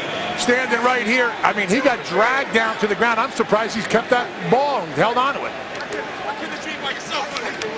We wait on the penalty. During the play, personal foul, roughing the passer, defense number 92, low tackle into the pass. The result of the play is a touchdown. The 15-yard penalty will be enforced on the ensuing kickoff. And this is one of those big strikes that Bruce Arians draws up. Flea flicker. And as Tony noted, Shea McClellan actually got it draped in, got the arm on Larry Fitzgerald. That's interference. But they just decided to keep the flag in the pocket because Fitzgerald caught the ball for the touchdown. But here's the penalty. Pernell McPhee going low at Carson Palmer. And the pushing and shoving afterwards is the sensitivity of Arizona. That's their quarterback who hurt his knee last year. They can't afford to lose that guy. Well, of course, he hurt his knee last year, and on a very similar play to that one, going all the way back to his Bengal days, the first series of that playoff game in 2005 against the Steelers. Same thing, and Palmer was knocked out for a year. A 2-touchdown game for Larry Fitzgerald. Today's game is sponsored by Southwest Airlines. Book your low fare now at southwest.com. By Hyundai, an official sponsor of the NFL. By Corona, who invites you to find your beach. And by Burger King. Try our Oreo Red Velvet Shake. Now you can have your cake and drink it too. Of course, it is rare in September where the Bears are not the talk of the town, but right now that belongs to the Chicago Cubs and the way they are playing. The interception by Peterson. Fitzgerald for the first time in a game since 2013, a pair of touchdowns.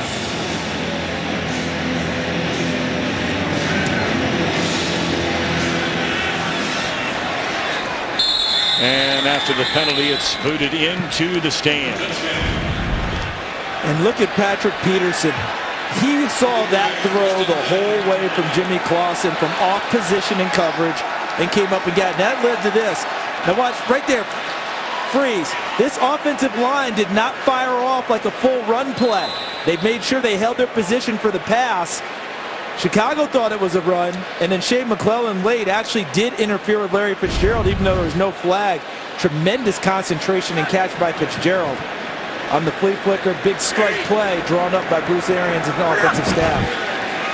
Third touchdown pass of the game by Carson Palmer. He's been intercepted one time.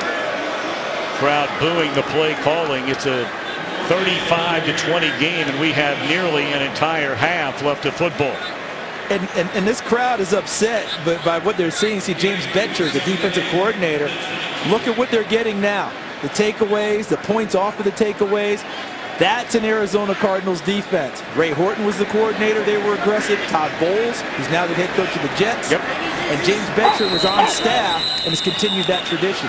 Yeah, he was the outside linebackers coach under Bowles. False start, illegal snap, offense number 64, 5-yard penalty, still second down. And let's take a look at what we get. Will Montgomery, the center. That reminds me of, you know when you have the Turkey Bowl, Thanksgiving, and you all get together and play football? Sure. Remember the old center sneak where you fake the snap? Oh, yeah. Hey, but the quarterback touched the hit so I can take it and keep it myself. Will Montgomery with his version. Yeah, that's some old school talk right there. A lot of people at home are saying, what are you talking about, man? You got to be at least 40 to understand that, I think. You know what I'm talking about, Goose, and the Turkey Bowl, right? Yeah. And then that would mean there'd be a 5-minute fight afterwards, everybody screaming at each other, and then we go back in for more food. Exactly.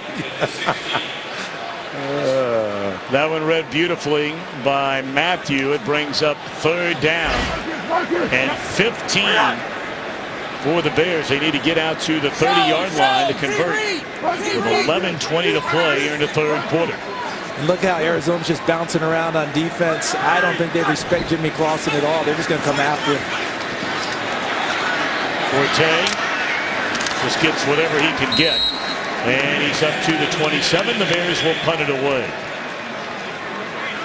The versatility of this Arizona Cardinals defense, Tony, is striking to me in terms of these safeties who can play linebacker. They can move back and play the safety position. Tyrann Mathieu can play all over. A lot of speed back there. They can run. You know, the one thing they don't have, and really outside of the one season that Abraham had, was the big pass rusher, the game-changing pass rushers. Not to say they don't have those players on their roster. As this one is brought back up to the 25, we'll revisit that. How about a little time here late in the summer, early fall, right along Lake Michigan. Water's still pretty nice right now. October means baseball. FS1 will continue to be your home for postseason action. The American League Division and Championship Series. All the drama begins October the 8th on FS1, streaming live on Fox Sports Go. How about the Texas Rangers race lately, huh? Been on a roll. Duking it out with their in-state brethren, the Houston Astros. Still getting used to that. The Astros being in the American League. Well, and they don't like it in Houston. They don't like it a little bit. Look at that. 25 offensive plays, 35 points, which is sensational. Now, that's abetted by kickoff return, touchdown. Tony Jefferson, interception return, touchdown. But still, that's pretty significant. Bruce Arians making sure that ball gets downfield to help out his offense.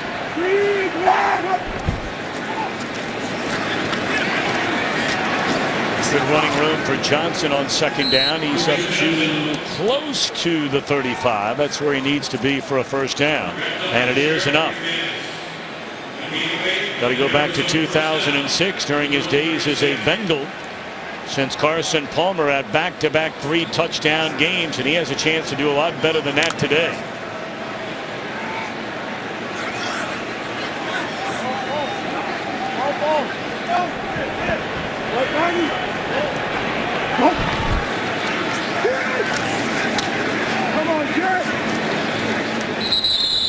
Gain of a couple of yards on first down again by Chris Johnson. Well, the Cardinals felt very fortunate that last week's knee injury to Andre Ellington was not nearly as severe as they initially thought. Missed the final 4 games of last year with a core injury. This guy's a nice player when he's in that backfield. And to be able to get Chris Johnson, who's a similar type player to Andre Ellington, so you don't have to change much in terms of scheme. It's an excellent pickup for them in the offseason. Palmer lets it fly for Floyd and defended, nearly caught on the tip by Floyd, but it's incomplete. Great coverage by Alan Ball. Carson Palmer took a double whammy. Pernell McPhee 92 and Jared Allen 69 got to him back. But look at the play on the ball by Alan Ball, number 24 for Chicago, but it almost landed in the chest of Michael Floyd. Anybody having a Super Bowl flashback late in the game with Seattle and Jermaine Kearse, who also wore number 15? Yeah. Third down and 9. From the Cardinal 37-yard line. Bears coming after Palmer, who gets it away. And that is Larry Fitzgerald inside the 40, down to the 39-yard line. Very impressed. Carson Palmer getting this ball off. Jared Allen comes from the bottom, but here's Larry Fitzgerald, the University of Pittsburgh grad, like we talked about, carried the defender for about 8 more yards. But very impressive, Carson Palmer getting that ball off, because he had to feel the pressure coming from the outside. I mean, Jared Allen was just simply a free rusher, Tony, a free runner to the quarterback. And as you noted, he felt the pressure, ball got out of his hand quickly, sharply to Fitzgerald. I don't know if that's the guy you want to keep uncovered, though. No, I don't want him to be the free 12 runner. men on the field. Defense. 5-yard penalty. Still first down. Sherrick McManus failing to get off the field for Chicago. Well, the Bears penalty-wise, oftentimes going the wrong way. Look at Fitzgerald. We talked about no targets to him in the opening quarter. Not bad since. Yeah, we didn't expect that to continue, but once he broke out in a big way. The major number there being the 2 touchdowns scored. Palmer going to throw it on first down. Great protection this time. And once more looking for Fitzgerald, and once more the reception made inside the 15-yard line. Another first down. You know that 20-yard gain. Tom, you know that term about throwing a receiver open that we like to toss around so much? This is a great example of it. It doesn't look like a well-thrown ball, but because he had the 2 guys in his vision, he threw it to an open spot and took Larry Fitzgerald to the open spot. See, Fitz could look back and see the quarterback. The defenders could not. Lamar Houston had his back to the ball, but rather than throw it and make it a tougher contested pass, Carson Palmer threw it to an open stretch and made Larry Fitzgerald go get it. Chris Johnson dragged down by Will Sutton, coming down the line of scrimmage to wrap him up. Short gain on first down. Tony, don't you think Arizona would love to be able to run the ball significantly here the rest of this half? Absolutely. Just wearing the clock out. That and what they did last year. Remember how much trouble they had running the football? And they've had that for really about a decade now. I think they'd really like to take this opportunity and let those big guys go to work and see if they can carve out some holes so Carson doesn't have to throw it all the time. That's interesting you bring it up. They have not had a runner eclipse over 700 yards over the last 3 years. A pitch to David Johnson, and he will find the end zone for the second time in a game. A 108-yard kickoff return for a touchdown, and now the more conventional way. This guy has already scored in 3 touches of the ball in his career. A 55-yard touchdown catch, a kickoff return, and now a rushing attempt for a touchdown. And every level got a block. Offensive line, and then at the second, there's Belvier, number 68. And then look at the end zone there. That's John Brown, the wide receiver, occupying. So you got everyone involved in the run game there, and any big run you have means receivers block well on the perimeter.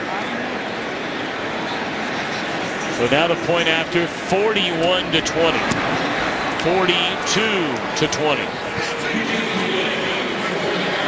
So they rolled the coattails of Fitzgerald to get close, and the youngster caps it off with a score. Today's game is sponsored by Verizon. Watch live local games with NFL Mobile only on Verizon.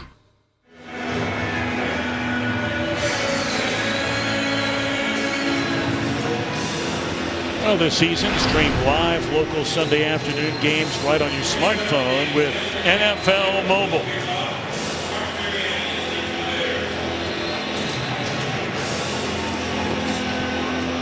This one has been blown wide open after the touchdown by David Johnson. Tom, you know that NFL Mobile is just another way for all of us to get in trouble, right? Yes. We're not paying attention at home. Absolutely. Right? You're locked in on the game. Oh, yeah.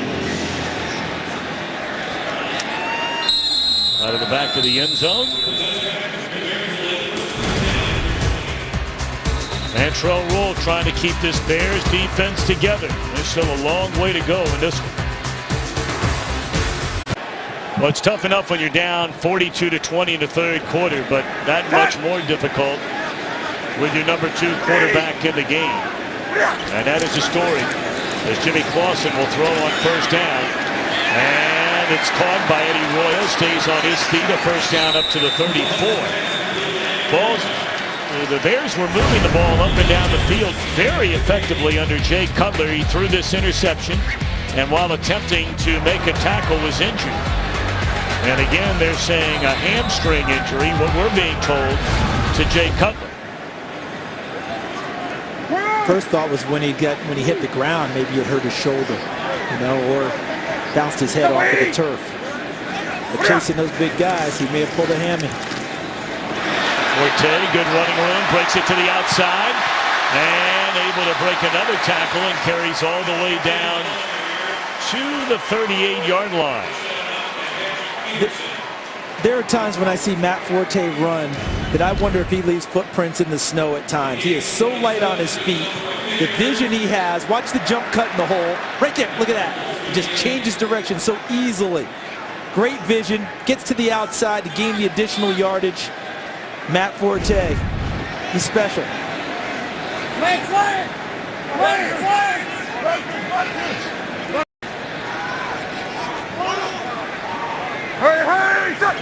More significant ball movement with Clausen in the game.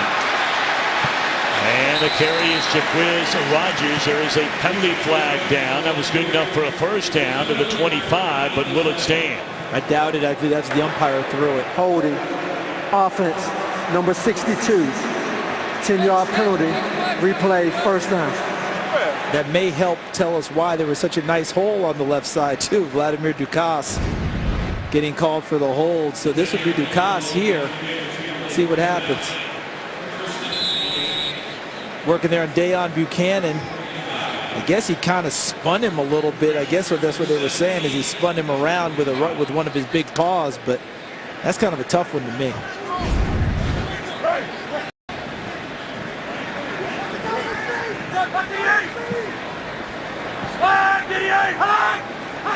Back him up to the 45-yard line. And Martellus Bennett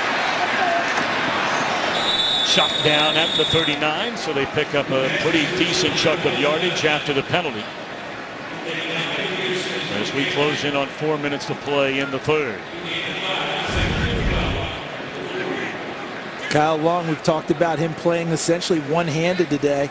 And Tyrann Mathieu tried to jump up and be Superman, and Kyle Long took a little offense to that, didn't he? Kyle Long is a defensive lineman that happens to play on the offensive line. You gotta love him. Tackled as he was trying to make the handoff by Frosty Rucker was Clausen. And very fortunate that Long was the one who found the football.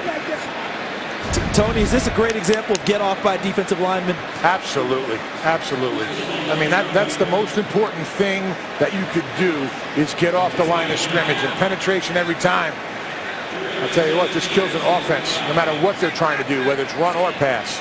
Unfortunately, Kyle Long was able to come back and get on the football. Third down at 17 in the hands of Royal. And he's inside the 35 to the 33, which will leave them 4 or 5 yards short of a first down. And they'll send out once more Robbie Gould, who's perfect so far today and this season.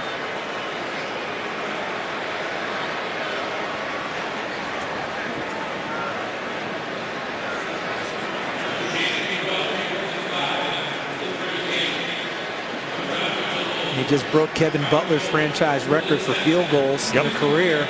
Kevin here today with other members of the '85 Bears team that won the Super Bowl. Of course, he also came to watch his son. Oh, yeah, that's right. He played for the Cardinals. 51-yarder, and it is good for Robbie Gould. He also broke the franchise record in that category. Field goals of 50 yards or longer.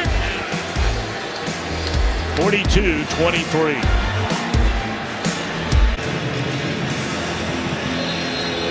42-23. It looks like Carson Palmer will be coming out for at least one more offensive series. I wonder, Charles, how long do you want to stay with Palmer? He's taken some hits today. Yeah, I would. In the first possibility, I think I'd get him out. Drew Scann did a nice job for him last year before he was injured. And Carson Palmer, while he's taken some hits, he's also had a chance to have a clean pocket to take some big attempts downfield. Look at that. And even with the interference, Larry Fitzgerald catches it. And this one, look at this. Carson Palmer, look at the offensive line and running backs giving him that time to throw Larry Fitzgerald open. Yes, he's taken some hits, but he's also been able to throw out of the rocking chair a few times. It's worked out quite well for him. The Bears still do not have a sack, Tony, so far this year. Yeah, with all that time in the pocket and the speed of the receivers, I mean, that's a deadly combination. We were getting back, though, to something we were trying to talk about earlier, and that's the ability at the end of the day for a Cardinal team to, run the football. Over the last decade, they have never had higher than a 23rd place finish among all teams in the NFL. In 5 of the last 10 years, they were either last or next to last in rushing offense. Only one time in the last 11 years have they averaged over 100 yards per game rushing as a team. So, it's always fun in this day and age, Charles, to sling it around and touchdown passes. Tony chime in as well. But, there are times at the end of the day where an effective running game is critically important. Absolutely. Tom, in the big games, you need to control the clock. And the running game just opens up the passing game, in my opinion. That's why when I played with the Ravens, it was so important for us to stop the run early. Because if you don't, if they can go and, time after time, get 5-yard chunks, 8-yard chunks on you, and consistently run the ball, then all of a sudden you got to play that play action. Everybody feels like they have to get involved. And the play action, that's when the big ones hit you downfield. So the more that they can run the ball, the better their passing game is going to be. Third down and 3. They're going to throw it. Great protection. And it's incomplete. It looked as though Jerron Brown was going to turn around and come back, and Palmer thought he was taking off long. Yeah, they got caught in between on that one, trying to read each other. Jerron Brown on top of that bunch. He gets downfield, and he's looking outside first. And then he realizes Carson Palmer was looking inside, and it's a little bit too late.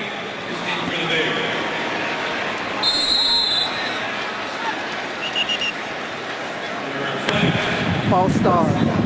Offense, number 44. 5-yard penalty. Still 4th down.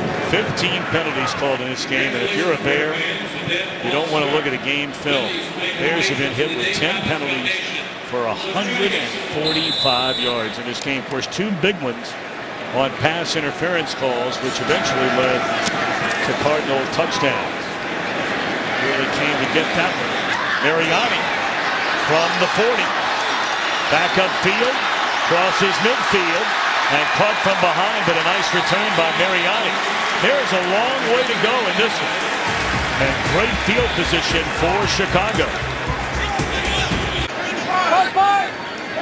First down for Jimmy Clausen, who's replaced an injured Jay Cutler, and there's another penalty.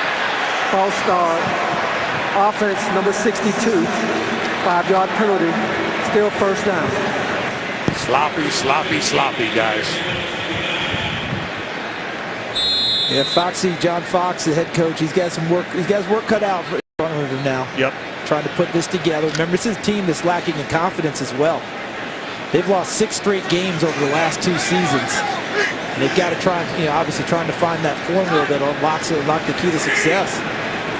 Well, they overhauled the entire operation for a second time in 3 years. New general manager, new head coach, flag down again, completed pass, and Bennett able to rumble forward, and he's inside the 45 to the 44, but again, we wait on the penalty, which appears to be against Chicago. It would be the Bears' 12th. Holding. Offense, number 74. 10-yard penalty. Replay, 1st down.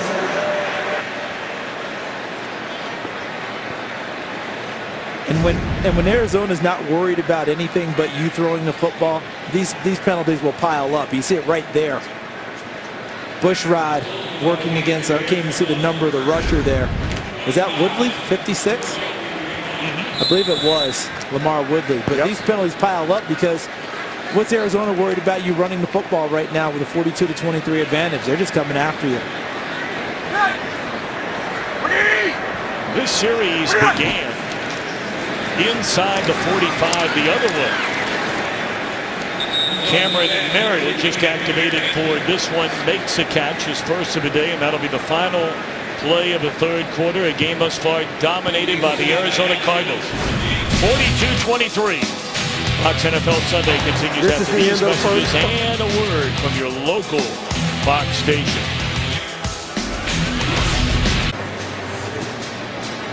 Well, we mentioned the Bears, a lot of work to do. 5-11 a season to go through 3 quarters. Closing in on a franchise record in penalty yards. You've got to go all the way back to World War II.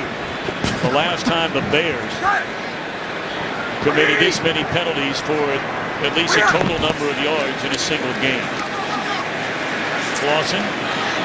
Nowhere near the intended receiver, Marquise Wilson. Good coverage out there by Minter. Did you say 1944? 1944. So was Papa Bear coaching the team then, or was that Hunk Anderson? Who was that? And was Greasy Neal the coach of the Philadelphia Eagles then? I mean, my goodness, Man, guys. you're pulling some names out of the past. Come now. on, help me out. World War II. That's enough. Your files go way back, don't they? We're talking about way back. Yeah. They're no longer classified. Were you in high school or college? Who are you talking to? You. Boy, you're something. Clausen sacked all the way back to the 35. Yeah. And that was Marcus Golden who got him, who is a rookie from Missouri. He was involved in that play. Also, so 96, Kareem Martin. Charles, if you're wondering. Look at Golden on the pass rush there, taking Bushrod back. So Kareem Martin came from the other side, working on Kyle Long. This is a tough one because Martin got underneath Long and got him back to the quarterback. Papa Bear stepped away after the 1942 year. Hartley, Hunk Anderson, Luke Johnsos were the dual coaches, 43, 44, 45. And Papa Bear said, I'm coming back. Today's game on Fox is sponsored by Xbox One, the official game console of the NFL. By DirecTV. If you call yourself a sports fan, you gotta get DirecTV. And by Geico. 15 minutes could save you 15% or more on car insurance. River flows right out into Lake Michigan, downtown Chicago. And Carson Palmer still in there slinging it around and just throws it away on first down. Penalty flag down again. This one in the secondary. And I believe this is against Chicago, and if so, it may shatter the team record. Contact. Defense, number 24. 5-yard penalty. Automatic first down. No, they're not there yet. They're 5 yards short. The top of the stretch, Allen Ball here, 24.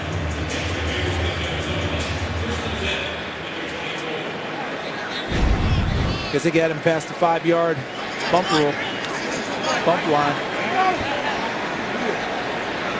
You know, the amazing thing about that game we were referring to in 1944 against the Philadelphia Eagles, where the Bears had 170 penalty yards. They won that game 28-7. The next year they went 3-7. And Papa Bear Hallis said enough is enough. In 1946, he was back on the sideline, and they went 8-2-1, and he would not step aside again until the end of the 1955 season. And of course then Came back again. he came back again. One more title in After 1963. Patty Driscoll. Well, it's interesting to know you talk about Driscoll as another penalty flag is down. When the Bears hired John Fox as their head coach this season, it was the first time since 1956, their last 8 head coaches that they have hired that had NFL head coaching experience. Outside, offense, number 11. The player lined up in the neutral zone. 5-yard penalty, still second down. Now, obviously, I'm not including the times where Papa Bear Hallis came back. Right. But outside of him, you have to go back to Patty Driscoll in 1956. And there's Mrs. McCaskey, Yep. owner of the team. Wow. So Neil Armstrong, too? I mean, we're talking none of them. That's amazing, isn't it? It really is. You don't get it as often. It's usually a big news story in the NFL. Recent years, Mark Trestman, of course, he had head coaching experience in Canada. Canadian football. Look at that. And Mike Ditka had never been a head coach. And Lovie Smith had never been a head coach. Guys, I got some news. No flag on that play. Hard to believe.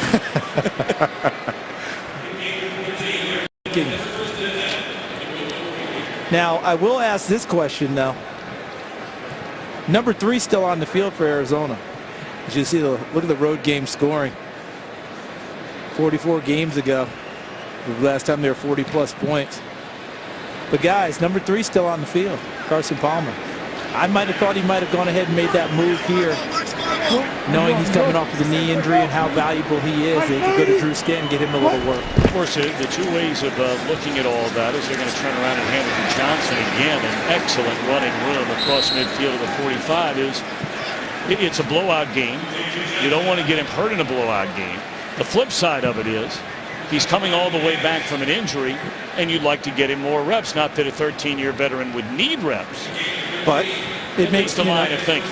Plus in the run game, him getting the ball to the backs, all that footwork that goes with that, we could find it all those ways.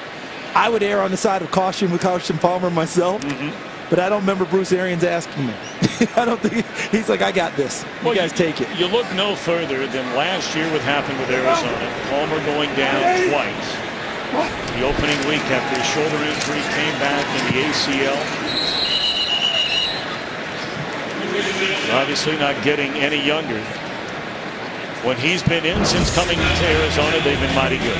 Trying to win his 8th in a row. That would be a franchise record, his 15th in the last 17. Jim Hart, the last Cardinal quarterback to win 7 straight. And you see overall with Palmer, outstanding numbers. Without him, 5-5. Now, we did have a Cardinals quarterback that got to, what, 10 in a row at one point? So he's chasing that that person's record, and I believe that happened when they were still in Chicago. So we got to go back a ways. 11 minutes to play, and Palmer's going to keep throwing the football. And overthrows Johnson.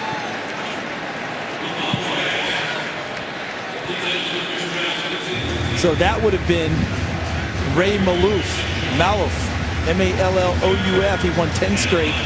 Since we're going back to World War II, we're going to go ahead and age another 40. This is 1948. And actually, that was Tony Siragusa was chasing him around last time we saw number 22. Me and him played in the Turkey Bowl together. Did he run the center sneak? And look at it with multiple numbers. And I used to love those photos. Look at his socks, though. He would get fined now playing in the NFL. His socks going all the way up. Man, I'll tell you, things have really changed. But Tony, once the Turkey Bowl was over, if it was you or him to muscle your way to dig into the stuffing and the mashed potatoes, who's going to win that battle? Listen, that would have probably been the biggest fight. He would have had no shot. Absolutely no shot. I would have threw the scraps over to him. Whatever was left. Thanksgiving's a big day in my house. Hey, Tony, we talked earlier about Arizona wanting to be able to run the football better. You know, Tom pointed out the great statistics, how they haven't been that great over the last decade. Yep. This seems to be that time where that's really being worked on. Yeah, they're getting confidence right now. The offensive line is firing off. You know, they're moving the ball. Obviously, they're working the clock right now, but you know, this Arizona team is a strong team. Last year, obviously a big contender until they lost Carson Palmer, but I'm excited to see what they can do this year. Timeout called by Chicago. Week continues later. Some of you on CBS, and tonight, Sunday Night Football, a good one there. Cowboys, Eagles, Seahawks, and the Packers tonight, and Monday Night Football tomorrow night. 4th down, and the Cardinals are going for it on 4th down and 4, leading 42-23. Or are they? Hard count, just trying to see if they'll draw them off.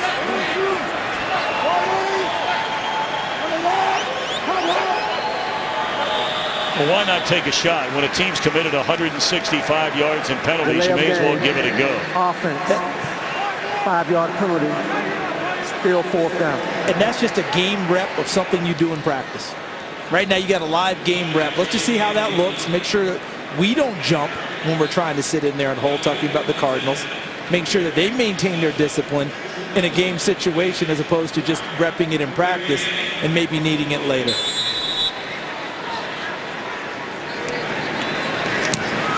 Well, there's going to be, wow, no penalty called, and the kicker was absolutely barreled over. And the punter is turned around there. Drew Butler saying, you got to be kidding. All right, let's check in with the game break quickly back in Los Angeles. Guys, Panthers and Texans, watch this run. Watch this athleticism from Cam Newton. Up and over, Superman. Didn't stick the landing, but he still got 6. Panthers on top, 17-10 in the 4th. Charles, Tom, back to you. Oh, my goodness.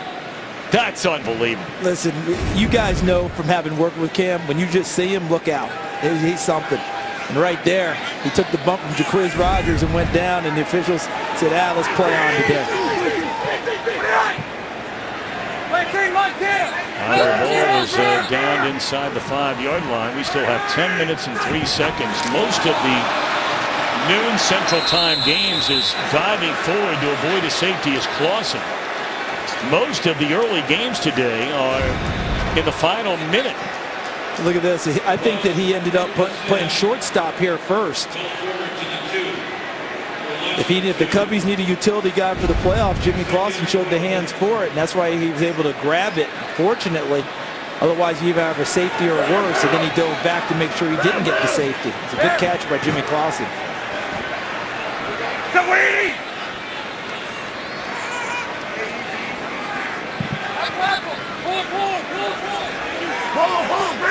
Well, many of those that showed up, or at least a number of those in this sellout crowd, as every game is at Soldier Field, and made their way to the parking areas.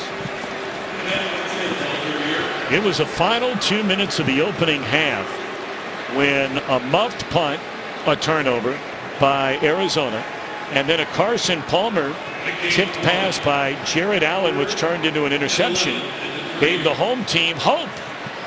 But on both of those turnovers, they could only manage field goals, but it was still an 8-point game at halftime.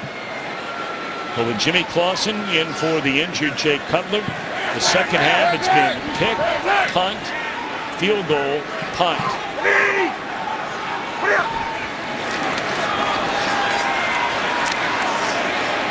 Boyle spun out of bounds out to the 7-yard line. Clock will continue to roll as the Bears are punting. My man crush for the Cardinals safety continues to grow. Wow. They remind me of a 4-2-5 college defense where you put all your talent in the back end with hybrid guys who can play safety and corner and linebacker like a Tyrann Mathieu, who just exploded on that play, saw it, came from inside out, and made the sure tackle in the open field. Mathieu, Deion Buchanan, Rashad Johnson, Tony Jefferson, they all fit that mold of being able to play multiple positions in the secondary. Peterson will let this one bounce. And then covered up at the 45-yard line.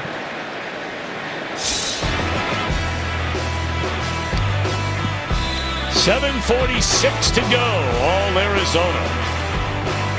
This game is sponsored by the all-new Audi A3 e-tron plug-in hybrid. Plug in and take names. Arizona with a football, and Carson Palmer still in the game at quarterback. Under 8 minutes to play, and the Cardinals leading big, 42-23. Palmer throwing, finds Fitzgerald, and a catch to the 33-yard line. It's been a tough day for the Bears, hasn't it, guys? Look at Sheriff McManus covering this punt, and right off the top of the noggin. Even when you're doing all the things you're supposed to do, the ball finds you in the wrong way. When things go bad, they really go bad.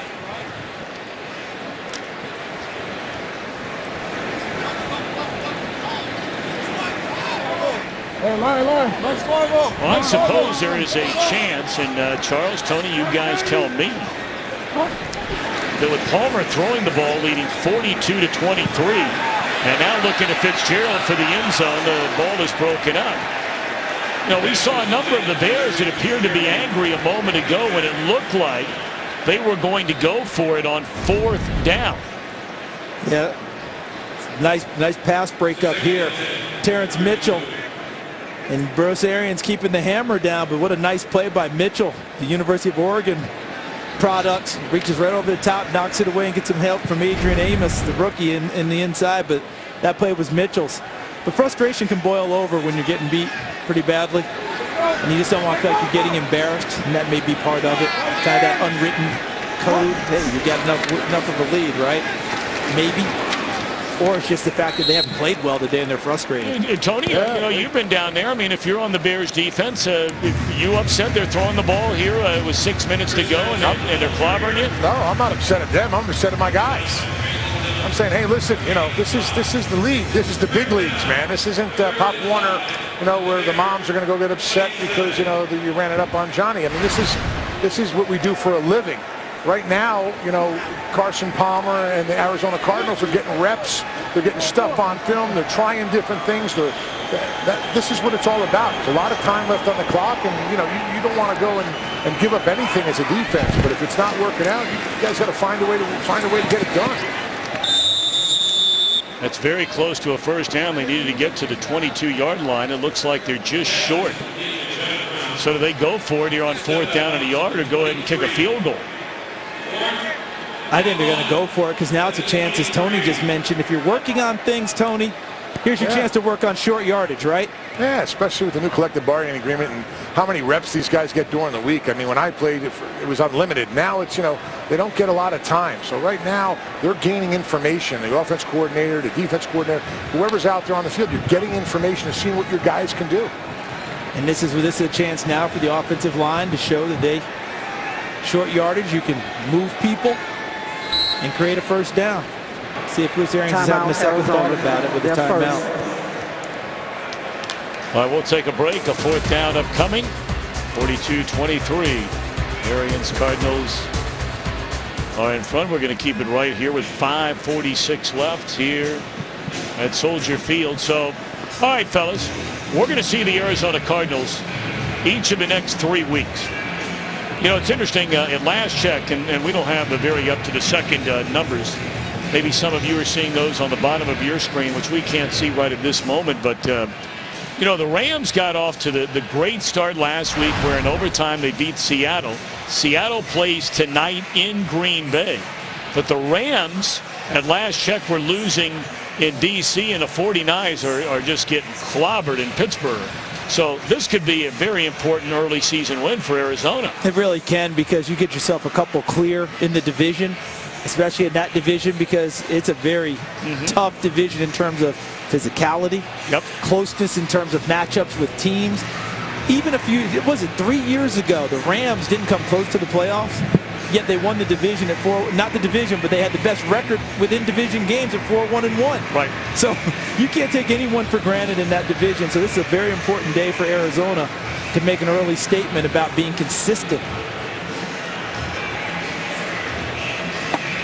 You know, and Tony, the Bears last week didn't want to hear any talk about a moral victory about what they did against Green Bay, about how well they played them. But it gave people a lot of excitement around the city that, hey, maybe we've gotten a lot better in a short amount of time, didn't it? Yeah. You know, this is just a perfect example of, you know, your quarterback takes you as far as you're going to go. With Jay Cutler out here, this is a completely different team. A lot of reps here on their defense. You know, Jay Cutler is their offense. And it's just, you know, it's tough. It's tough to take in. I've been in this situation right now where the Bears are, where you're trying to find themselves, got a new coach, you're trying to, you know, get things done, and all of a sudden you run into a game like this. They just got to go and finish it, and because the coaches are watching right now more than ever of who's doing their job and who's getting things done in a situation where your back is against the wall. Well, fourth down, they're going to throw it. And again, depending on the spot, they didn't need much, but they didn't get much. I'm not sure this is enough for a first down. Very short route to Larry Fitzgerald out on the outside. He secures the catch. As you said, depends on the spot. It is a first down. Looks like they're moving it, though. Yep. And, you know, with Larry Fitzgerald's experience, it's not often he's going to run a route that'll make it that close or not run deep enough to pick up the first down. I saw that in a few of the college games last night. Guys not running the route properly to the proper depth. That's not a problem with Larry Fitzgerald. Yeah, he actually peeks to see where the yard marker is to make sure he gets that first down on that catch. Under 5 to go, we send it back to Los Angeles for a game break. Guys, remember America's Game of the Week? Tony Romo without Dez Bryant in Philadelphia, taking on the Eagles, and former teammate DeMarco Murray, who'll probably get more than the 8 carries he got last week, especially against his former team. Eagles boys next on Fox. Tom Charles, back to you. Mike Hill. One thing I know about Mike Hill, you hand him the ball, he'll take it 25 times a game. He's not worried about getting 8 carries. Mike Hill will take it 25. Look at Larry Fitzgerald today. Talk about age all you want. He just ages gracefully. He had a pair of 100-yard receiving games a season ago. He had 2 the year before that. And here we are in week 2 in 2015.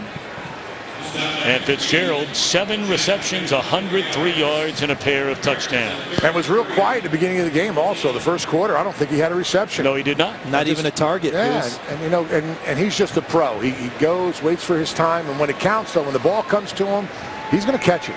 Like we saw in one touchdown play where the defender who had his arm around his neck was dragging him down to the ground, and he concentrated on that ball. He's a special guy right there, Larry Fitzgerald. I didn't write it down, Tony. Where did he go to college? I think he went to really unbelievable university, the University of Pittsburgh, by the way, just to let you know that. That'll be another Arizona first down inside the 10-yard line. Charles, your alma mater, getting a big win after a tough loss a week ago. Yeah, Volunteers. Because you know when Tennessee and Western Carolina get together, you just throw the record books right out. Be careful now. Right, the catamounts. I felt bad for him because Tennessee needed that one in a big way.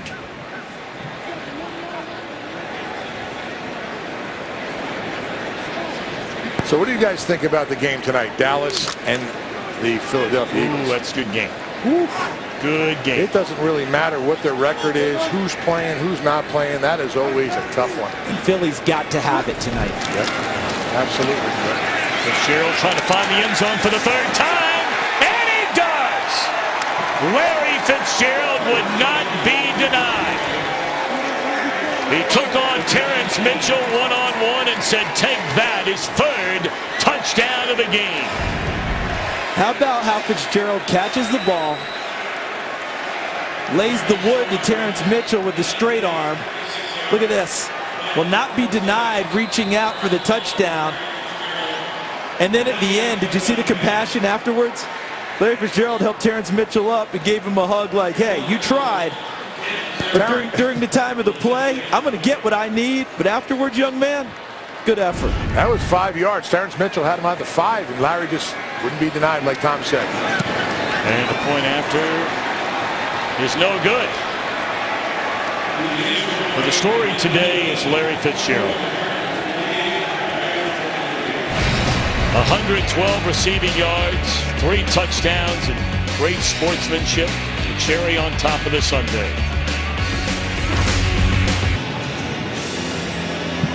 Larry Fitzgerald, his first career regular season game with 3 receiving touchdowns. Many will recall the other 3 touchdown game for Fitzgerald came with the money on the line. NFC Championship, January 2009, sending the Cardinals to their first trip to the Super Bowl, defeating the Philadelphia Eagles. Our guys have been hanging out on the red carpet all day tonight. After the final numbers are in, the biggest stars come out. That depends on who you're talking to. 67th Emmy Awards live on Fox. Andy Samberg hosts. Don't miss the 67th Emmy Awards live after America's Game of the Week right here on Fox. Great opportunity for Andy Samberg, Saturday Night Live alum. He does a lot of those shorts, I think, Funny or Die. Well, you're dialed in on all the entertainment. Brooklyn Nine-Nine. Man. I wouldn't know him if he walked in his booth, but I guess I'll see him tonight. There's a catch made up to the 42-yard line. Our game today produced by Mark Titleman, directed by Greg Scopatone. Our associate director, Alex Olson. Our broadcast associate, Jordan Wolf. Bob Muller, our technical producer. Our technical director is Dane Crawford. And as always, up here in the booth, we thank Scott Studley Snyder, our spotter, and Tom Barbary, our statistician. Catch made, and Martellus Bennett inside the 40. And that'll take us, or it should, unless that'll stop the clock. Apparently it does with 2:05 left. Got over the sideline. Good catch and run by Bennett, and great awareness getting to the sideline. Trying to conserve a little bit of extra time as they try and get a cosmetic touchdown down the stretch.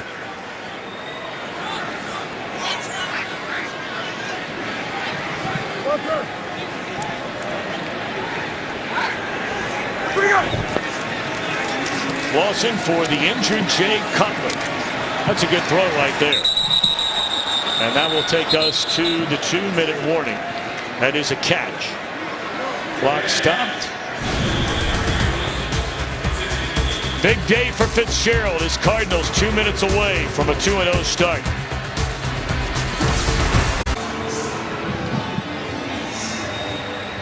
I guess they're taking a look at that last play to see A, if it was a catch, and B, was it good enough for a first down.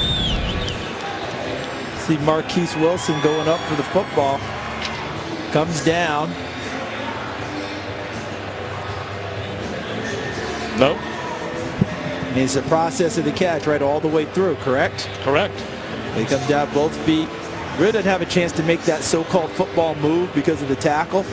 And the ball's coming out at the end. But was the knee down there before? Yeah, it looks like the knee was down. Yeah, it did. I think it is a catch, guys. Yep, I think you're right. As soon as that knee's down, the play's over.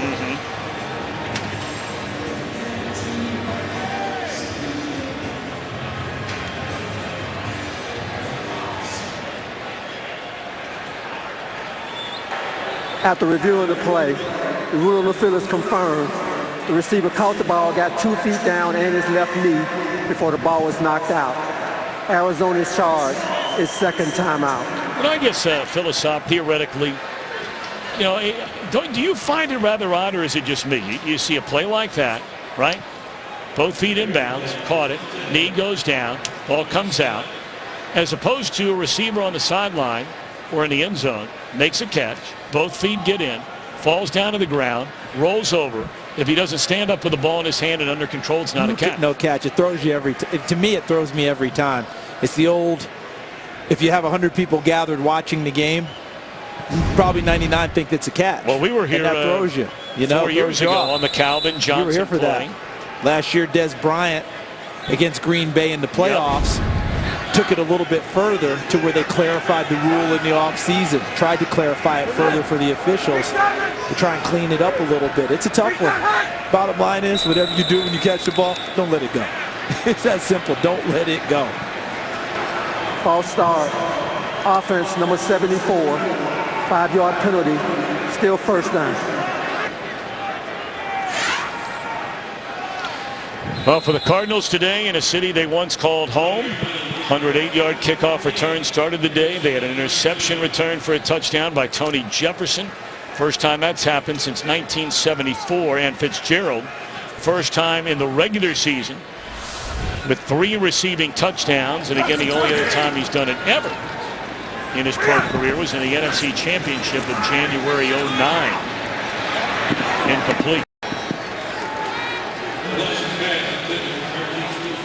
Well, having said all that, we also have on the dubious side of the history record books for John Fox's Bears.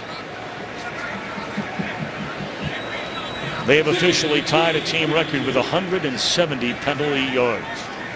Won't be much hip hip hooray in the locker room for tying that record.